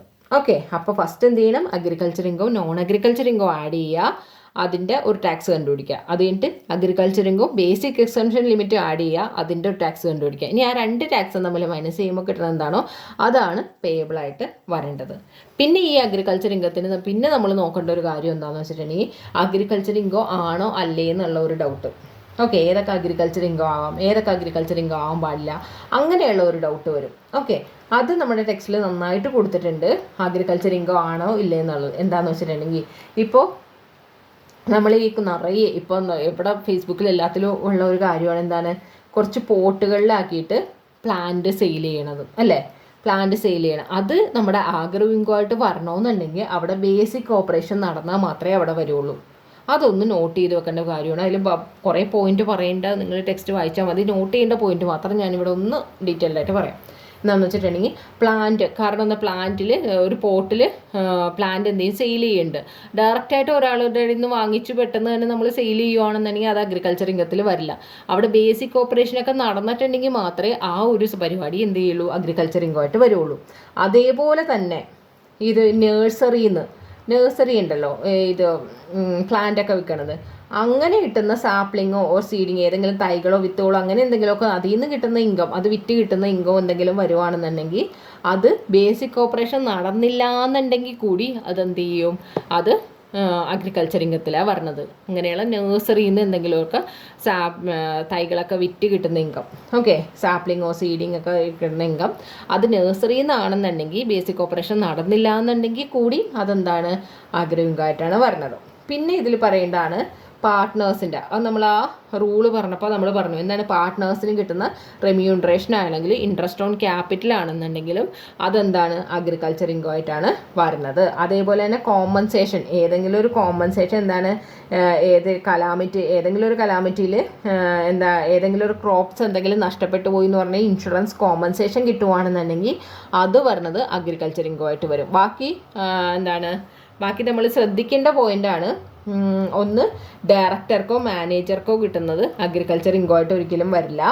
പിന്നെ എംപ്ലോയീസിന്, അതായത് പാർട്ട്ണർഷിപ്പ് ഫേമിലെ പാർട്ട്നേഴ്സിന് കിട്ടുന്ന സാലറി ഇൻട്രസ്റ്റും അഗ്രികൾച്ചർ ഇൻകം എന്ന് പറഞ്ഞു. പക്ഷെ അവിടെയുള്ള വർക്കേഴ്സിന്, എംപ്ലോയീസിന് കിട്ടുന്നത് അഗ്രികൾച്ചർ ഇൻകമായിട്ട് എടുക്കാനായിട്ട് പറ്റില്ല. ഓക്കെ. പിന്നെ ഇന്ത്യയുടെ പുറത്തുള്ളത് ഒരിക്കലും അഗ്രികൾച്ചർ ഇൻകം അല്ല. പിന്നെ